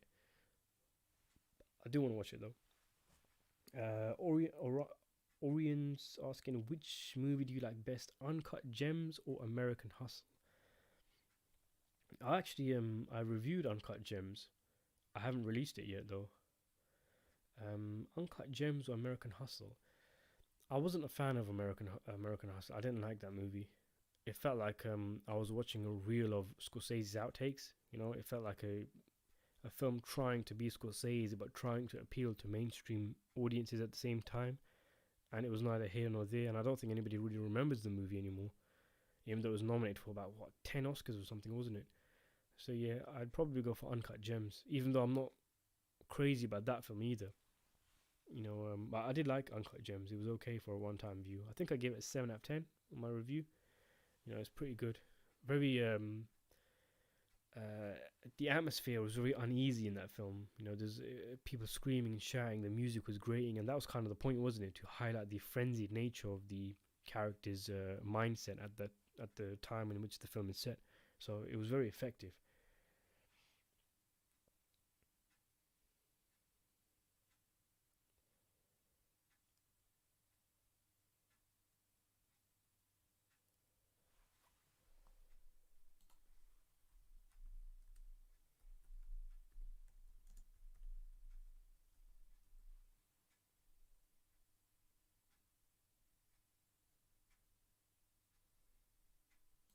Right, where are we? What is your favorite Woody Allen movie? Wood Allen. Oh, I think I'm guessing you mean Woody Allen movie. David Salgado. I haven't seen too much of him. I don't really like his style, to be honest. I just don't think it meshes well with me. But one film I really like from him, and there's been a few. I liked, like for example, I think it was called Blue Valentine, which was a kind of update of A Streetcar Named Desire. But that's not the one I was talking about. The one I was talking about was called Bullets Over Broadway. It was made in the 90s. I really like that one. It's a comedy gangster film, where a guy who's a play director, John Cusack, is in it. He plays the play director, and Chaz Palminteri's in it as well as the mobster. Uh, the playwright is forced to cast the wife or the daughter or something of the mobster in his play, and she's absolutely hopeless, clueless. She's terrible, and it's just a lot of comedy moments ensure from there. I really like that film.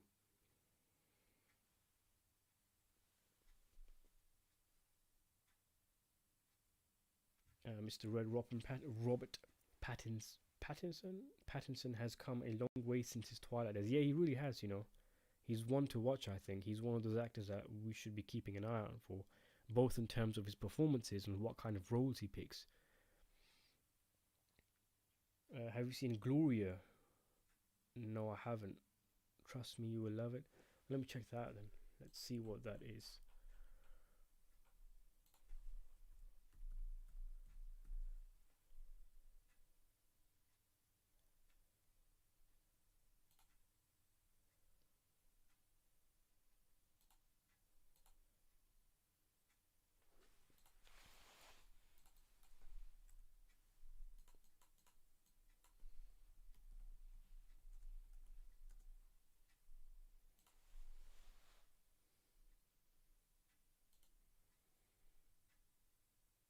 Interesting.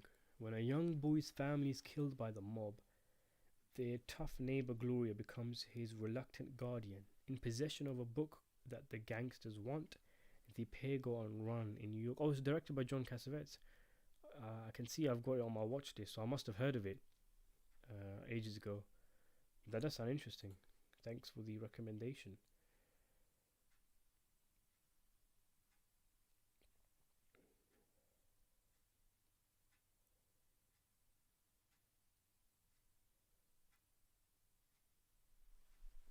What happened to Ben Kingsley? I missed that guy, says the Dabbing King. Yeah, I mean Ben Kingsley. The thing with him is he takes so many shit roles, doesn't he? He's done many paycheck movies, and so with actors like that, they tend to disappear from the limelight, and then they reappear again when they're in the big film. Like Shutter Island or Iron Man 3. I don't think he's been in that many big films recently. He was in this Nazi movie. I haven't seen it, but this about these Israeli special forces or something where they kidnap this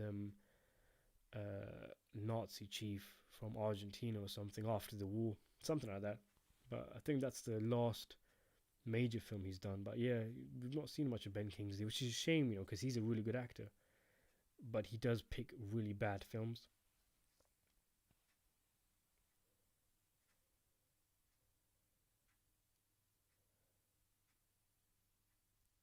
Orion's asking, what would you think if Tom Hanks will be in the new Martin Scorsese film?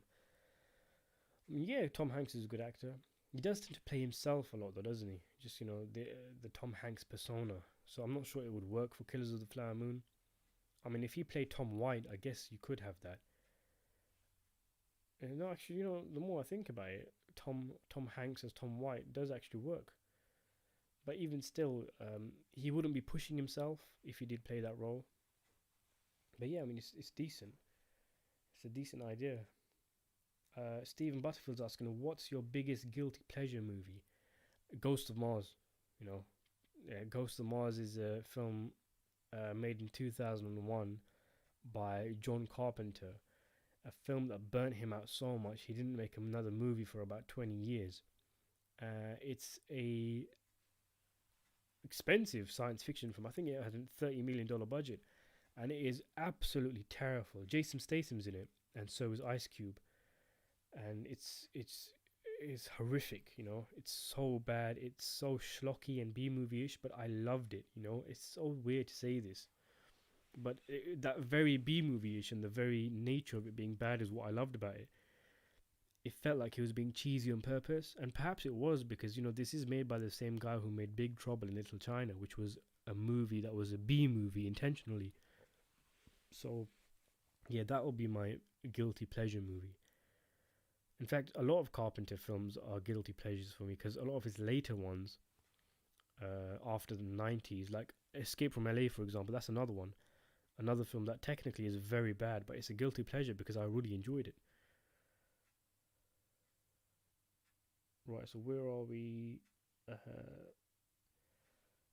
Stellanos is saying Godfather of Harlem is a very good show, very good performances by Paul Savino's in it. Chaz Palminteri. Oh, okay, interesting. I have heard of that. Where's it on? Is it like on Netflix or Amazon or something?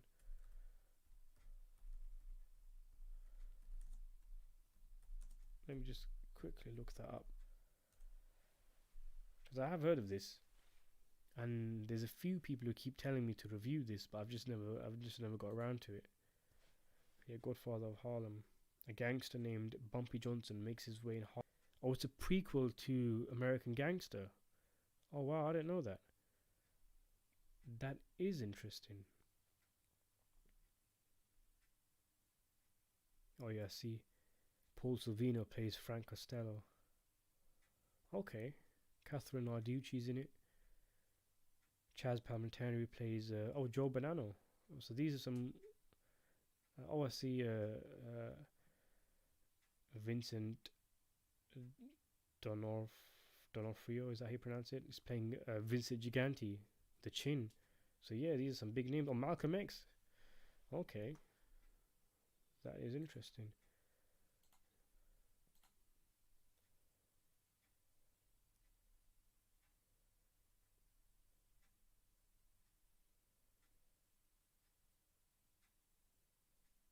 What is your favorite Mel Gibson directed movie? Asks David Salgado. It would be Apocalypto, I think, for me. That one I thought was really good. Alex Spurs asking, have you seen Eastern Promises? It's a movie about the Russian mob. Yeah, I have. That was David Cronenberg's one, wasn't it? With what's his name now? The guy from Lord of the Rings. I can't remember his name. Yeah, it was good. I liked that. I heard that he wanted to make a sequel to it. He was going to make a trilogy or something, Cronenberg, but they couldn't get the financing for it. That's a big shame. That is, like, they were going to expand the law, because they touched upon the greater influences, the hidden influences of the Russian mob and all that stuff in the first film, and apparently that was going to be built upon. So it's a shame they never got that far. Mr. Red, love Ben Kingsley in Sexy Beast. He's fantastic. Yeah, he was amazing in that film, wasn't he? He was brilliant, absolutely brilliant. Can't believe this is the same guy who played Gandhi, and he was terrifying as Don Logan. In fact, I've actually got a video on him. I break down his performance, and I actually kind of uh, look at the things that made him tick, and perhaps why he was so temperamental, and just kind of because I don't know if you know, but Ben Kingsley said he played Don Logan in a way that this guy was abused as a child, and he's going through trauma and all that kind of stuff, and he's taking it out on other people. But yeah, if you type in Don Logan singing rant on YouTube, I can't remember what the video's called, but I did make a video on him that was inspired by Ben Kingsley's amazing performance. Stephen Butterfield, Ghost of Mars is great in a bad way. Not sure if that makes sense. Yeah, I completely agree. I know what you're saying, because I'm right there with you. It's not a good film. It's a bad film, but that very badness about it is what makes it good. Dabbing King's asking, what do you think dubbed movies? Do you mean like when they dub the language? So I think this is the subs versus dubs argument, isn't it? I'm always subs. I prefer to watch a movie in the original language if it's a movie that's not in English with subtitles, because the voice is part of the performance, isn't it? And if you take away the voice and just have somebody else do the voice, you've lost something. You've lost something essential to to the performance. So yeah, for me it's subs over dubs any day of the week.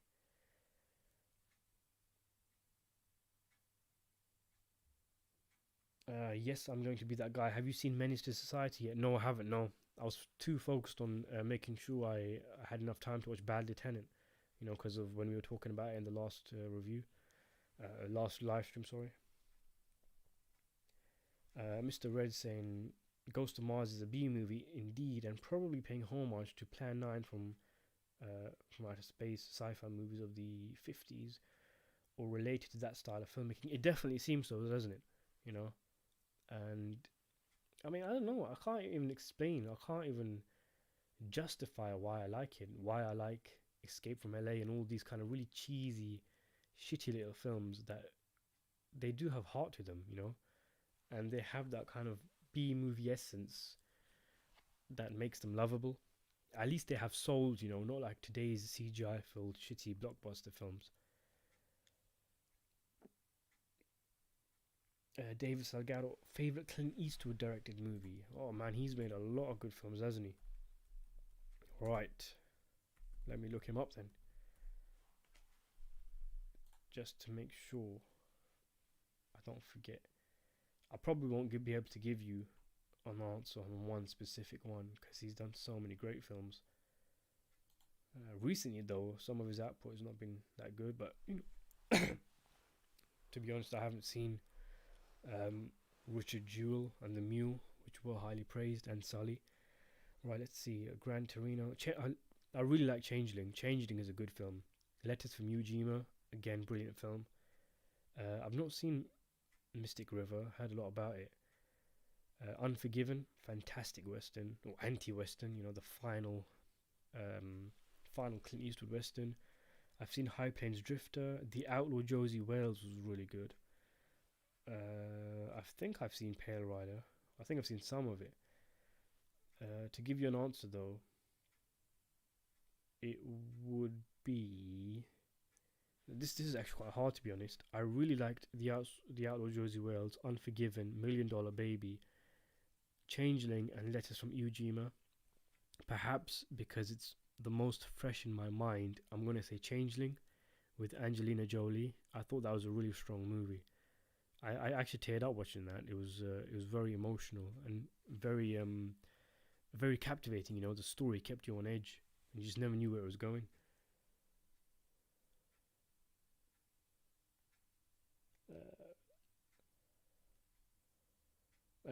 Mr. Red, I love when Don Logan starts ranting. No, no, no, no, no, no, no, no, no. Yeah, I like the other one more. Yeah, I like that one, but I like the other one when he's in the kitchen with the banking, with Ray Winston, and he's like, Friday at the Grosvenor, you'll be there. And Ray Winston's like, no, I'm not gonna do it. He says, you'll be there. You're Mr. Roundtree. Yes, yes, yes. He's so terrifying, isn't he? And you have to give credit to guys like Winston as well. Winston looked like he was shitting himself. He looked so scared, and it was weird to see this guy who usually plays hard-edged gangsters in films look so scared. That was a terrifically acted movie, and obviously Thingy's in it as well, isn't he? Oh, what's his name? I've forgotten his name. Al Swearingen from Deadwood, in a really small role, but he was terrifying as well in a way that was subdued, different to Ben Kingsley's unhinged performance. You know, his yin to his yang kind of thing.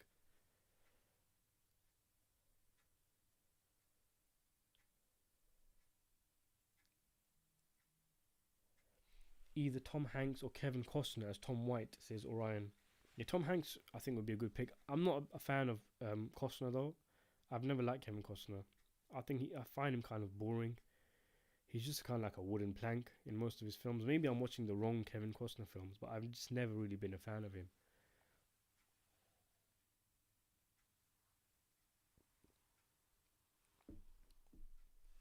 Stephen Butterfield. So, do you watch Italian westerns with subs or dubs?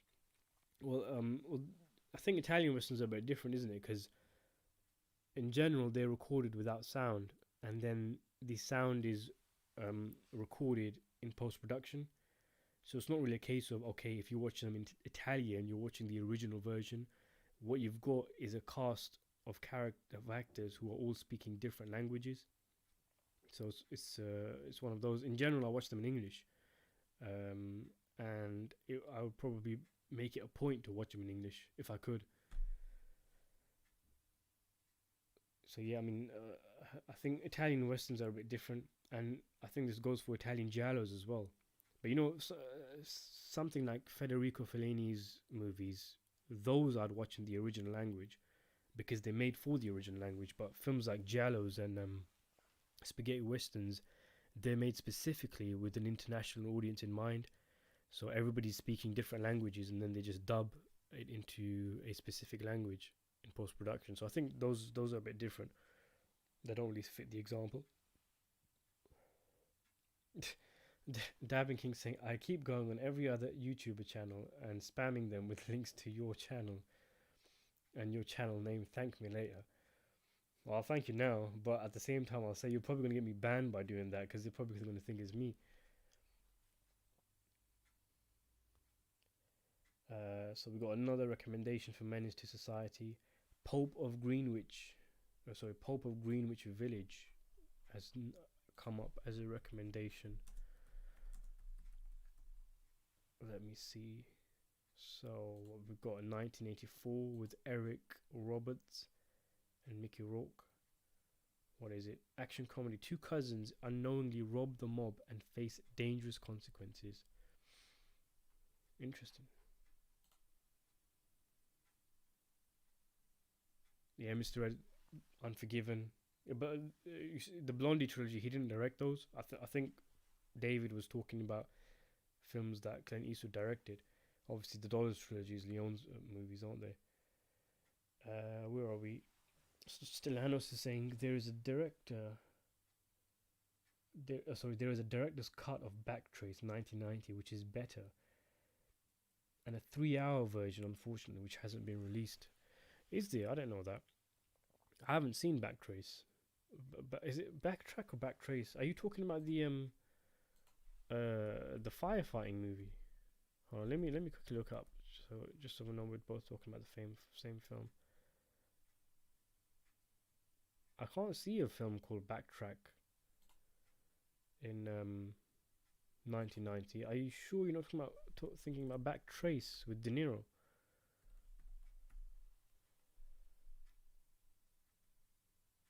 Actually, maybe I'm confused because now I can't see a film. Okay, hold up. Let me just solve this mystery. I'm gonna type in De Niro's name on IMDb and go to the 90s. And you let me know if we're both talking about the same film. So what I was thinking of was Backdraft. So I'm guessing we're talking about different.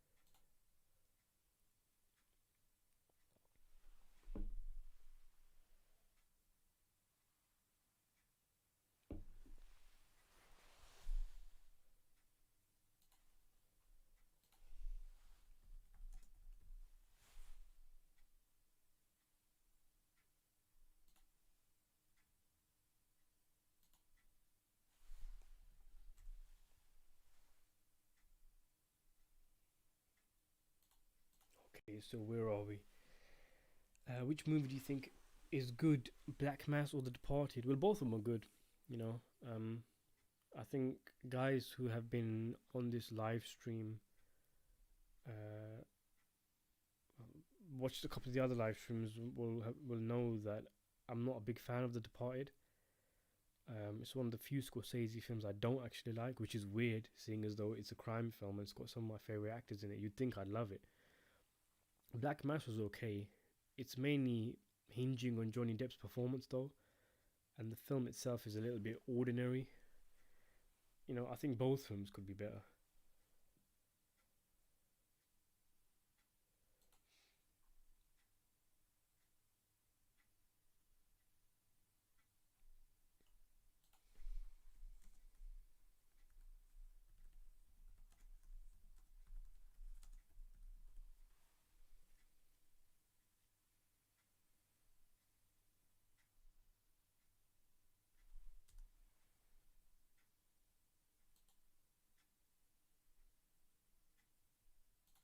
Right, so where are we? David Salgado says, "Have you seen the George Millis film?" So they've made a film about him, have they? Or are you saying have I seen any of his films? To which the answer would be yes. I've seen one, A Trip to the Moon. If you mean, are they making uh, a biopic of him? I don't even know about that. If you mean Hugo, because Scorsese made a kind of semi-biopic of him called Hugo in 2011. Yeah, I've seen that.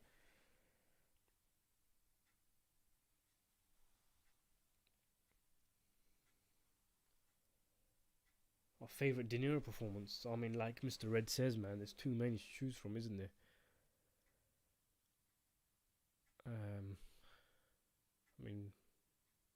Raging Bull, maybe. I mean, that would probably be his best in terms of, the technicalities, like the weight gain and all that. But in terms of favorite, I don't know, man. There's just so many. He's made so many great films and so many great performances. Maybe Goodfellas. Yeah, because Goodfellas. I mean, I made a video called ranking Robert De Niro's performances in Martin Scorsese's films. And one of the things I mentioned was that in Goodfellas, everything we know about De Niro, like from the that weird smile he has, his laugh, him starting on people, him repeating himself, all of the trademark De Niro things we see in Goodfellas. In a way, it's the quintessential, ultimate, complete De Niro performance. So yeah, maybe Goodfellas, but I mean, it's too difficult to pick just one with De Niro. Okay, still now. So, Catch Fire, yeah. Okay, with Dennis Hopper. No, I ain't seen that. But that is a cast, isn't it? Dennis Hopper, John Turturro, Jodie Foster, Dean Stockwell, and Joe Pesci. Now that is a cast.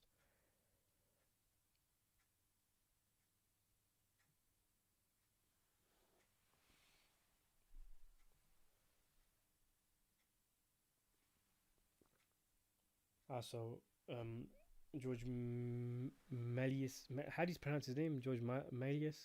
I'm terrible with name pronunciations, but he made films. Have you seen them? So yeah, I've seen one, A Trip to the Moon. That's the only one I've seen. It's one of the most influential films of all time, isn't it? I found it really enjoyable, very otherworldly, if you'll pardon the pun. Curved Glass 1, 2, 3. Yeah, Deer Hunter. You know what? Actually, you might be onto something there, because that is a stunning performance from De Niro and Christopher Walken and everybody in the film. Really, that film is just on another level with the performances. They've just felt so real, man.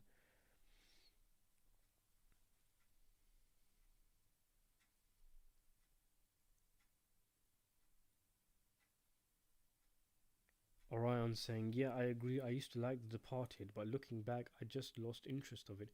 I mean, I suppose I should make a video on it in terms of letting you guys know what exactly I don't like about it, because there's a lot of things I want to say about it, but I just didn't click with it. I remember that I saw it on IMDb and I saw that Scorsese directed, because this was when I was just getting into films, and so I knew Scorsese was the guy who made Goodfellas and Casino and some other movies that I liked at the time, and I thought, whoa, he's made a crime film that won Best Picture. It's got Jack Nicholson in it and all of these other actors in it. It's a gangster film and a cop film at the same time. It sounds like my dream movie, but when I watched it, I just thought, is that it? And I've actually watched it more than any other Scorsese film. Do you know that? I've seen The Departed more than any other Scorsese film, but I just never clicked with it. I found a lot of the performances ridiculous. I thought the directing was when I say directing, I mean the that's poor choice of words. I mean that the camera work was very ordinary. I thought the script was horrible. There were so many stupid things that happened in the script. Scenes that went nowhere, like when Jack Nicholson and DiCaprio are sitting at the bar and they're talking about why didn't he stay in the bar. There's loads of scenes where there's just two characters having boring conversations with each other, and the yeah, like I said, the script was horrible. Like, for example, the fact that the cop and the rat, they both have the same woman, the psychiatrist. Like, what is that? Seriously, that's just stupid. But there's loads of things like that, where I really, really wanted to like it, and there were many parts that I did like. But overall, it's not a film that would even make my top 10 Scorsese films. You know that.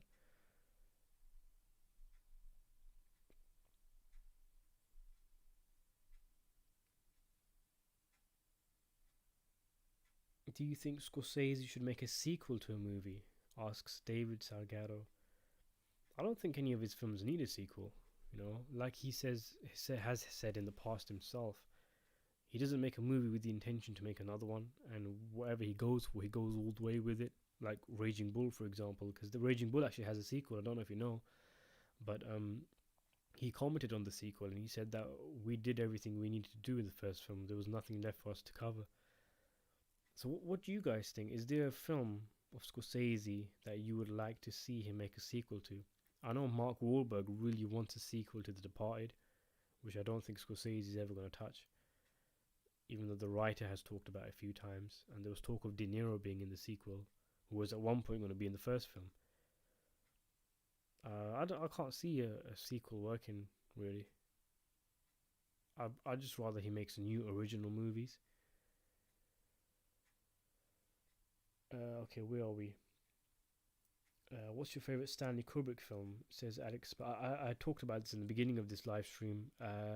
Top three for me would be Clockwork Orange, 2001, and Barry Lyndon. Have you seen Internal Affairs? Says Stephen Butterfield. Yeah, the film that The Departed is a remake of. I saw that after The Departed, and I prefer it to The Departed.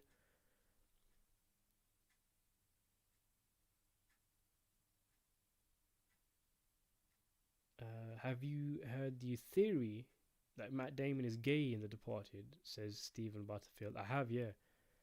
Um, I wonder how much weight there is to it.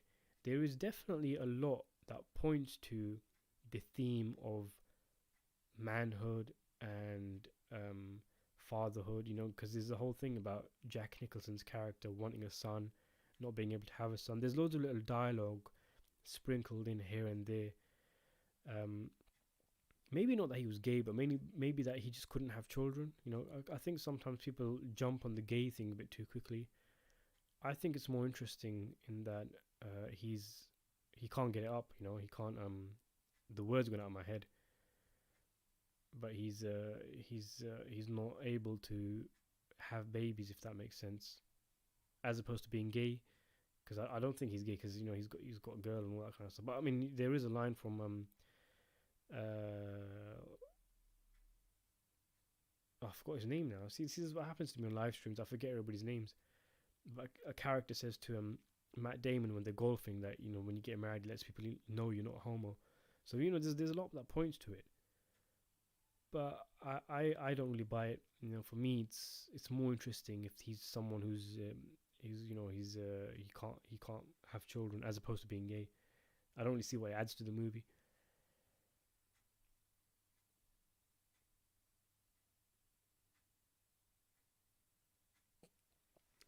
David Salgado says, how do you feel like Hugo was announced and it was directed by Scorsese? He was making a kids movie. I can't remember what I was thinking at the time. I think I was excited, because I mean I'm excited no matter what Scorsese does, simply because he tends to just make great films. Has he actually ever even made a truly bad film? There's films that I might not like, you might not like, that are different to what we thought they were going to be, but has he actually made a bad film? I don't think so. And Hugo, I thought, was a great film. I really enjoyed it. A real love letter to cinema.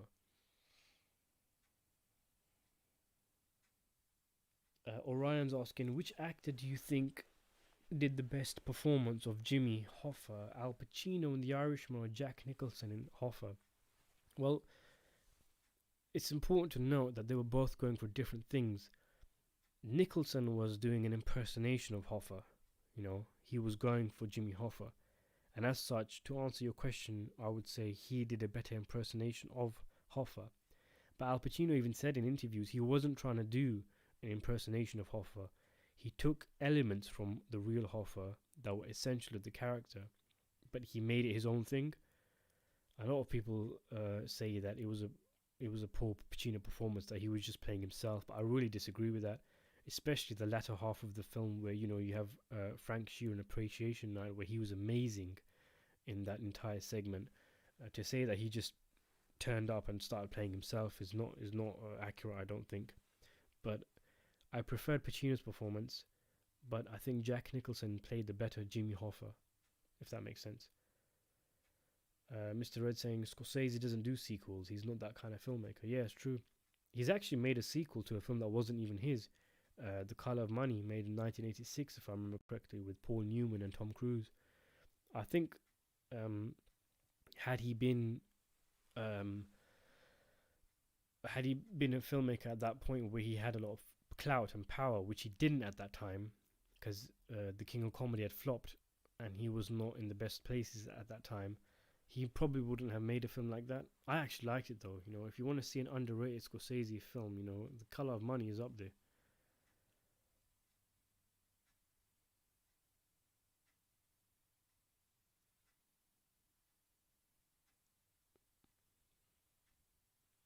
Alex Spurs saying, I guess another Taxi Driver could be a sequel, but with a different character, maybe. But that's all I can think of. Yeah, I mean, there's been loads of spiritual sequels to Taxi Driver, hasn't there? Bad Lieutenant is one, you could say. Joker is another. Even Scorsese's on The King of Comedy.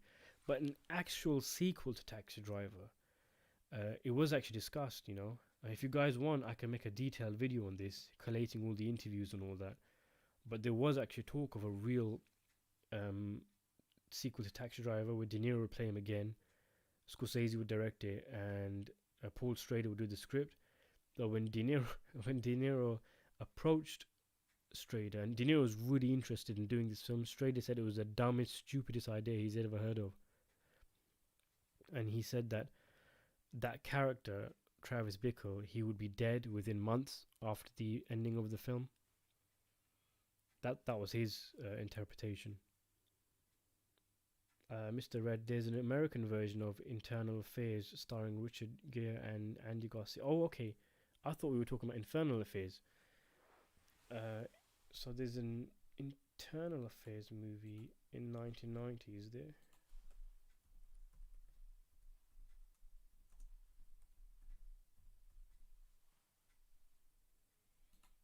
Right, I see it now. An internal affairs agent becomes obsessed with bringing down a cop who managed to maintain a spotless reputation despite being involved in a web of corruption. Okay, so yeah, that's similar vibes there, isn't there, to The Departed?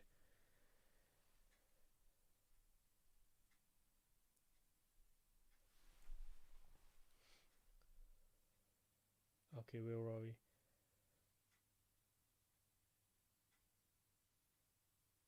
David Salgado says, someone I know thinks that there should be a sequel to Hugo, where Hugo makes new inventions and tells a story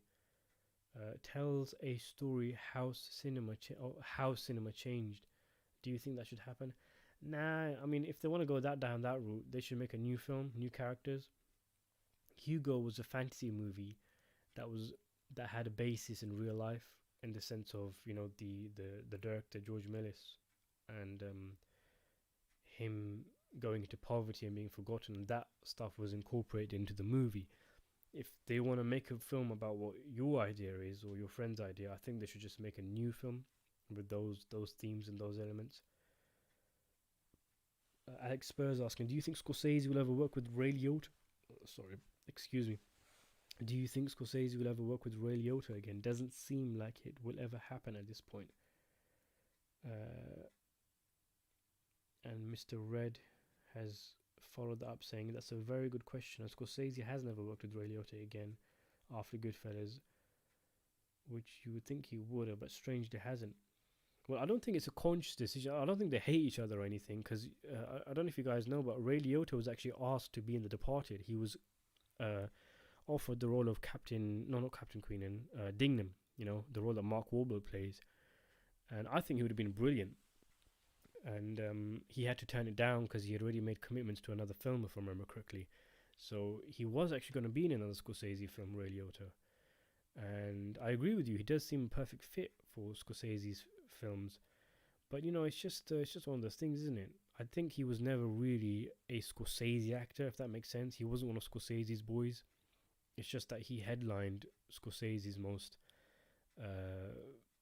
famous gangster movie. I mean, it's like saying, you know, why didn't Scorsese work with Tom Cruise again or Paul Newman? You know, they're just some directors who have their guys, you know, that they click with. And I guess Ray Liotta just wasn't one of them. Scorsese got what he needed from the role that Liotta played in Goodfellas, and I guess just didn't need him for anything else. But obviously he was offered the role in The Departed, so it's not as if there's any beef between the two or nothing.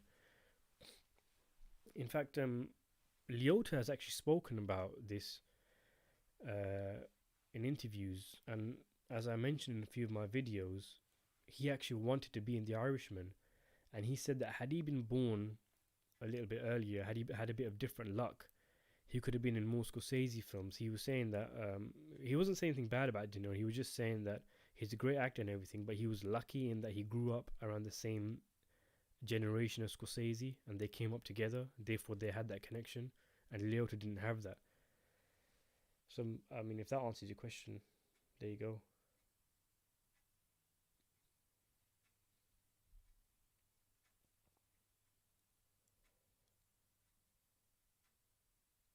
Orion's asking, was it the first time that Pacino and Pesci have ever been on the same set in the movie The Irishman? No, no, it hasn't. They were so there's set images of them in character, not in character, but in costume in The Godfather Part Two. But obviously, they never shared any screen time because they're in different time. Uh,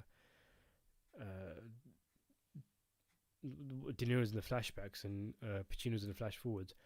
They were definitely together in Heat. A lot of people seem to find truth to this rumor that De Niro and Pacino didn't actually ever be on set together on Heat, but they definitely did. There's actually images on them of them, together on set. But then don't forget we've got Righteous Kill as well. You know, people forget about that, but it still exists.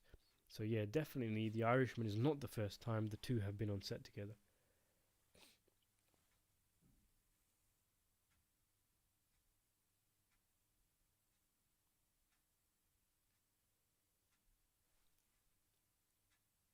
Oh, sorry, Orion. My, it's it's it's 1 o'clock in the morning, and I had probably about 4 hours of sleep last night. I read your question wrong. You said Pesci and Pacino. Yes, to that. Yes, you're right. It is the first time The Irishman that Pacino and Pesci have ever been in the same film together, and been on the same set. Well, as far as we know, sometimes actors visit other actors on set, don't they? But yeah, this is the first time the two have ever been in the same film together. And also, like Mr. Red says, the first time that Pacino worked with Scorsese, even though the two wanted to work with each other for ages, they just never found the right project. Uh, Stylianos is saying Harvey Keitel is another great actor. Could you review more of his films, including underrated films like Rising Sun, The Pickup Artist, Bugsy, and The Point of No Return? Yeah, sure. So I've got a review that I finished coming out I think next month sometime in September of Copland, and there's one that I recently finished because someone told me to watch it. Bugsy, the 1991 film. So Keitel's in both of those, and I've got a review coming out soon of Clockers as well, Spike Lee's film where Keitel plays a detective. So yeah, there's a few Harvey Keitel movie reviews coming out soon.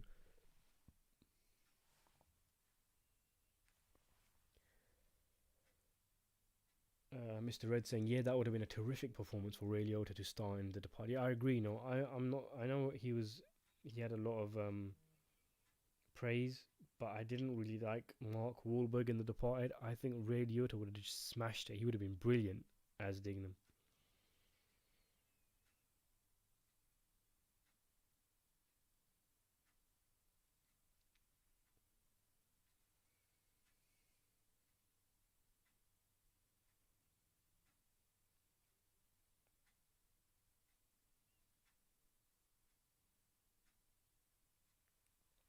All right, so where are we? But you think in the 90s, Ray Liotta would have starred in more films directed by Scorsese, asks Mr. Red. But, like, which films though, Because you have to look at the films that Scorsese directed. Which of Scorsese's movies could Liotta have been in? I mean, he doesn't seem the right fit for Age of Innocence. Casino, maybe, but I think it's one of those where, even if he was considered, Scorsese would have probably intentionally not cast Liotta in the film so that people will not say that it's a remake of Goodfellas, much like how guys like James Cameron didn't put Michael Bean in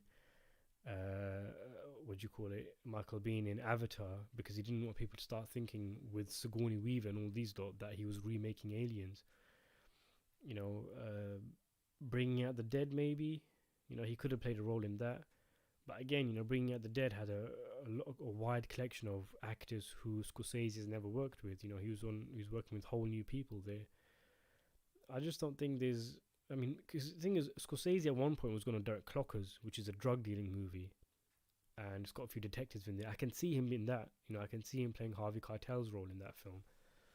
But yeah, it's just one of those things, isn't it?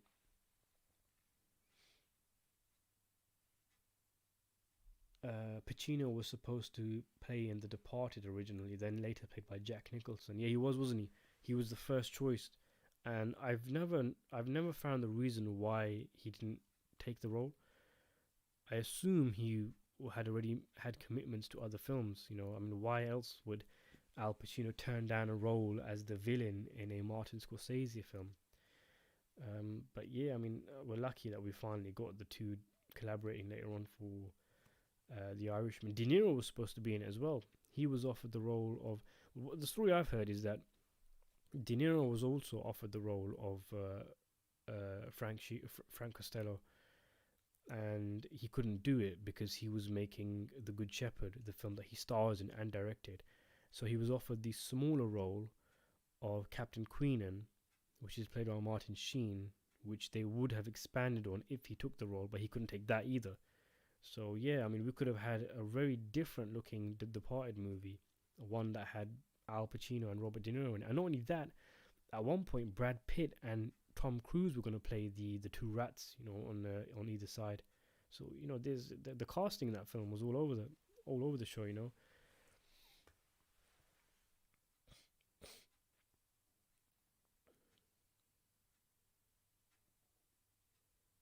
The Oncoming Storm says he was great in Blue Collar too. Yeah, I haven't seen that one. I really want to watch that one. I've heard a lot about it. I've heard I've actually heard more about the behind the scenes of that film than in front of it. I mean, if you remember, I think I mentioned this in my 10 interesting facts about Harvey Keitel, where the three actors hated each other. They were getting into physical fights on set. Have you seen The Princess Bride, 1987? Yeah, I have. Good fantasy film. Have you seen the film Eureka, 1983? Fantastic performances by Gene Hackman and Joe Pesci. I haven't seen that, no. Mr. Red, fun fact, both Pacino and Nicholson don't like each other in real life. Really? I didn't know that. That's interesting. So, have you got any more info there, Mr. Red? Do you know why they don't like each other?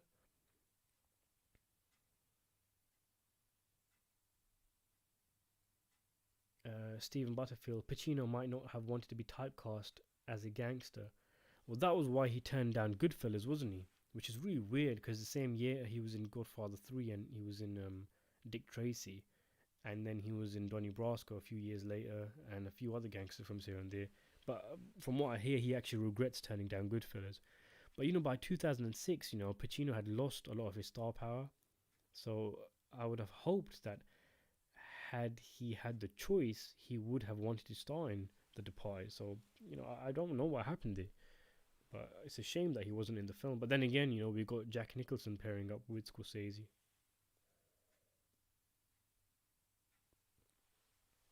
Yeah, yeah, like you mentioned, Alex Spur. Pacino was also offered the role of Jimmy Conway in Goodfellas, but turned that down. De Niro in The Departed would have been automatically been great. Yeah, I agree. Um, I like The Good Shepherd. It was pretty good. But if it came to it, I would probably prefer him starring in Scorsese's The Departed than The Good Shepherd existing.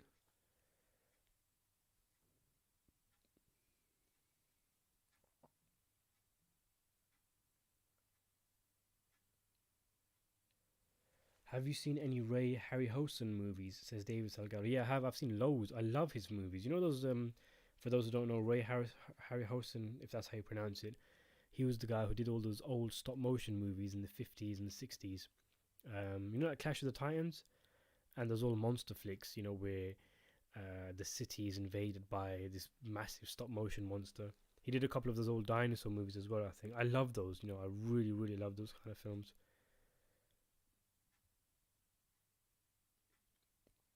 What did you think of Cape Fear? Says Stephen Butterfield. Which one? Because obviously Scorsese's one is a remake of an already acclaimed film. Um, if you're talking about Scorsese's film, I really like it. It's a. Do you remember we were talking about Ghost of Mars, and we said it kind of harks back to those old B movie sci-fi flicks? Cape Fear for me kind of harks back to those old pulpy kind of crime thrillers of old. You know, the dramatic music and the cartoonish kind of villain. Everything about that film is over the top, and I really liked it. I thought it was great fun. I know that sounds weird because you're talking about a film about a rapist on the loose, but it feels like a fun film, if that makes sense.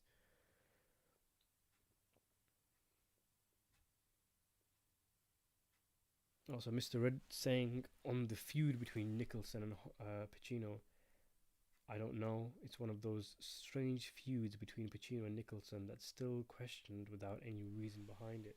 You know, sometimes there doesn't really have to be a reason, does there? Some people just don't click. Like, did you know Jack Nicholson and Ray Winston, who played two characters who are very close to each other in The Departed, they didn't like each other either. Winston said that they just didn't click. He said that everybody liked Nicholson, but me and him just didn't get along with each other. I think I mentioned this in my 40 things you didn't know about The Departed video.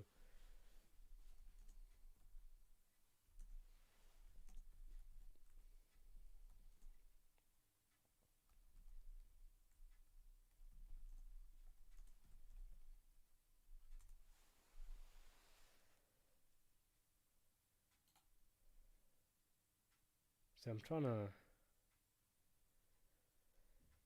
just done a quick Google. I'm trying to find any evidence of this Jack Nicholson, Al Pacino dislike of each other, but I can't see anything.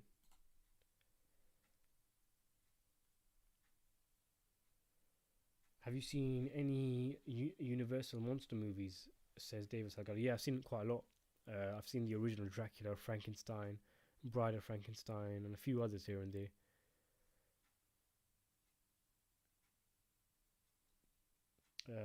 Orion saying it's going to be ironic that Leonardo DiCaprio will be in Killers of the Flower Moon, and that if Edgar Hoover will be played in the movie because DiCaprio used to play uh, because DiCaprio used to play as Hoover and J. Edgar. Yeah, so um, the FBI director J. Edgar Hoover, he might be in Killers of the Flower Moon. He is in the book, very very sparingly. You know, you can easily make the movie without him as a character. But if he is in the film, then yeah, like you said, Orion, that'll be interesting because he was played by DiCaprio in a Clint Eastwood movie called J. Edgar.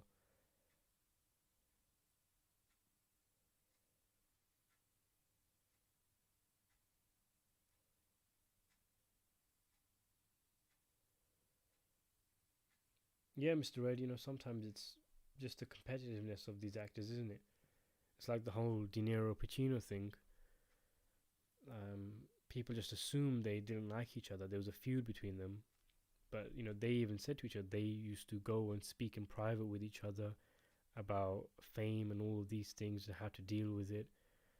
And it's just a case of the competitiveness, isn't it? Because they were always up for the same kind of roles.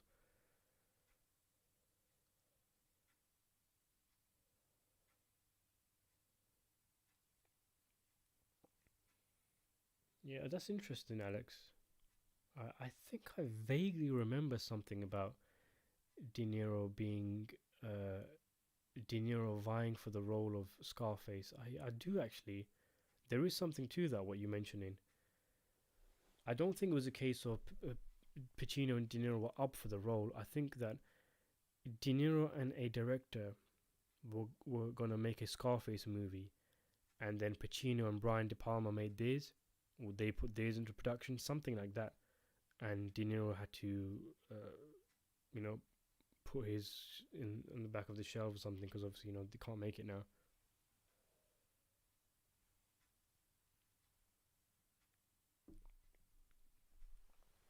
Um, Stellanos is saying a good actor that always plays on gangsters is John Turturro, Torturo, sorry, including Catchfire, The Sicilian, Men of Respect, The Sugar Time, where he plays outfit boss Sam Giancana. Okay, okay, let me look that up.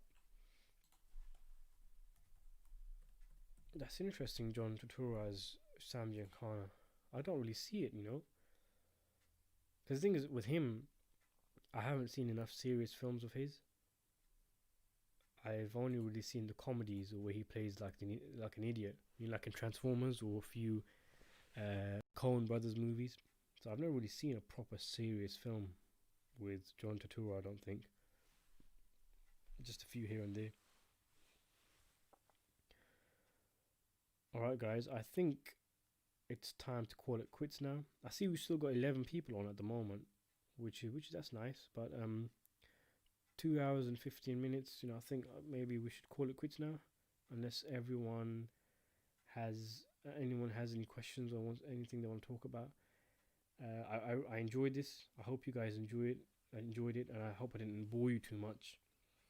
Sorry about me slurring my words and making mistakes. I'm really tired. Um, I was just wondering, is there any movies that you guys want to discuss next week? Any particular film that we should do, like we did with A Bad Lieutenant? You know, we talked about it for about 20 minutes today.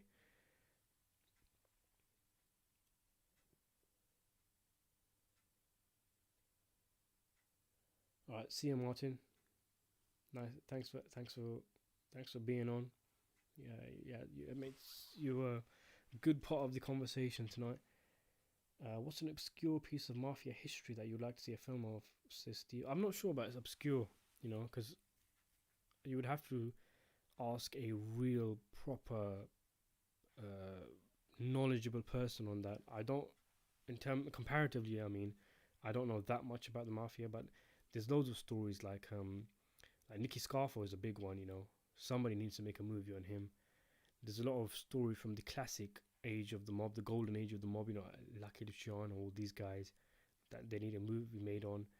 There's never been a proper outstanding film of Al Capone. You know, there's just so many different films that could be made on the mob.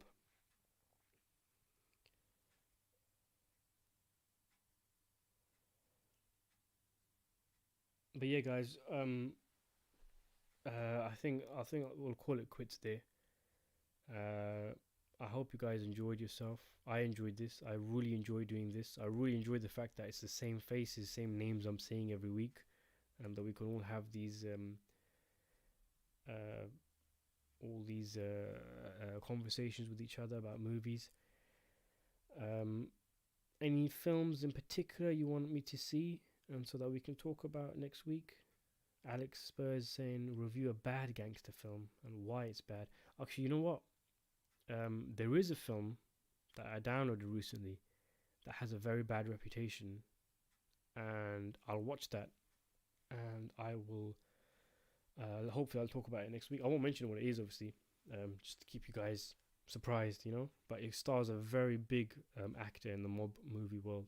So yeah, see you, Alex. See you, Mr. Red. David, the oncoming storm, Martin, everybody. Uh, Good day, good night, good evening, whatever it is, wherever you are. Thank you so much for doing this, and goodbye.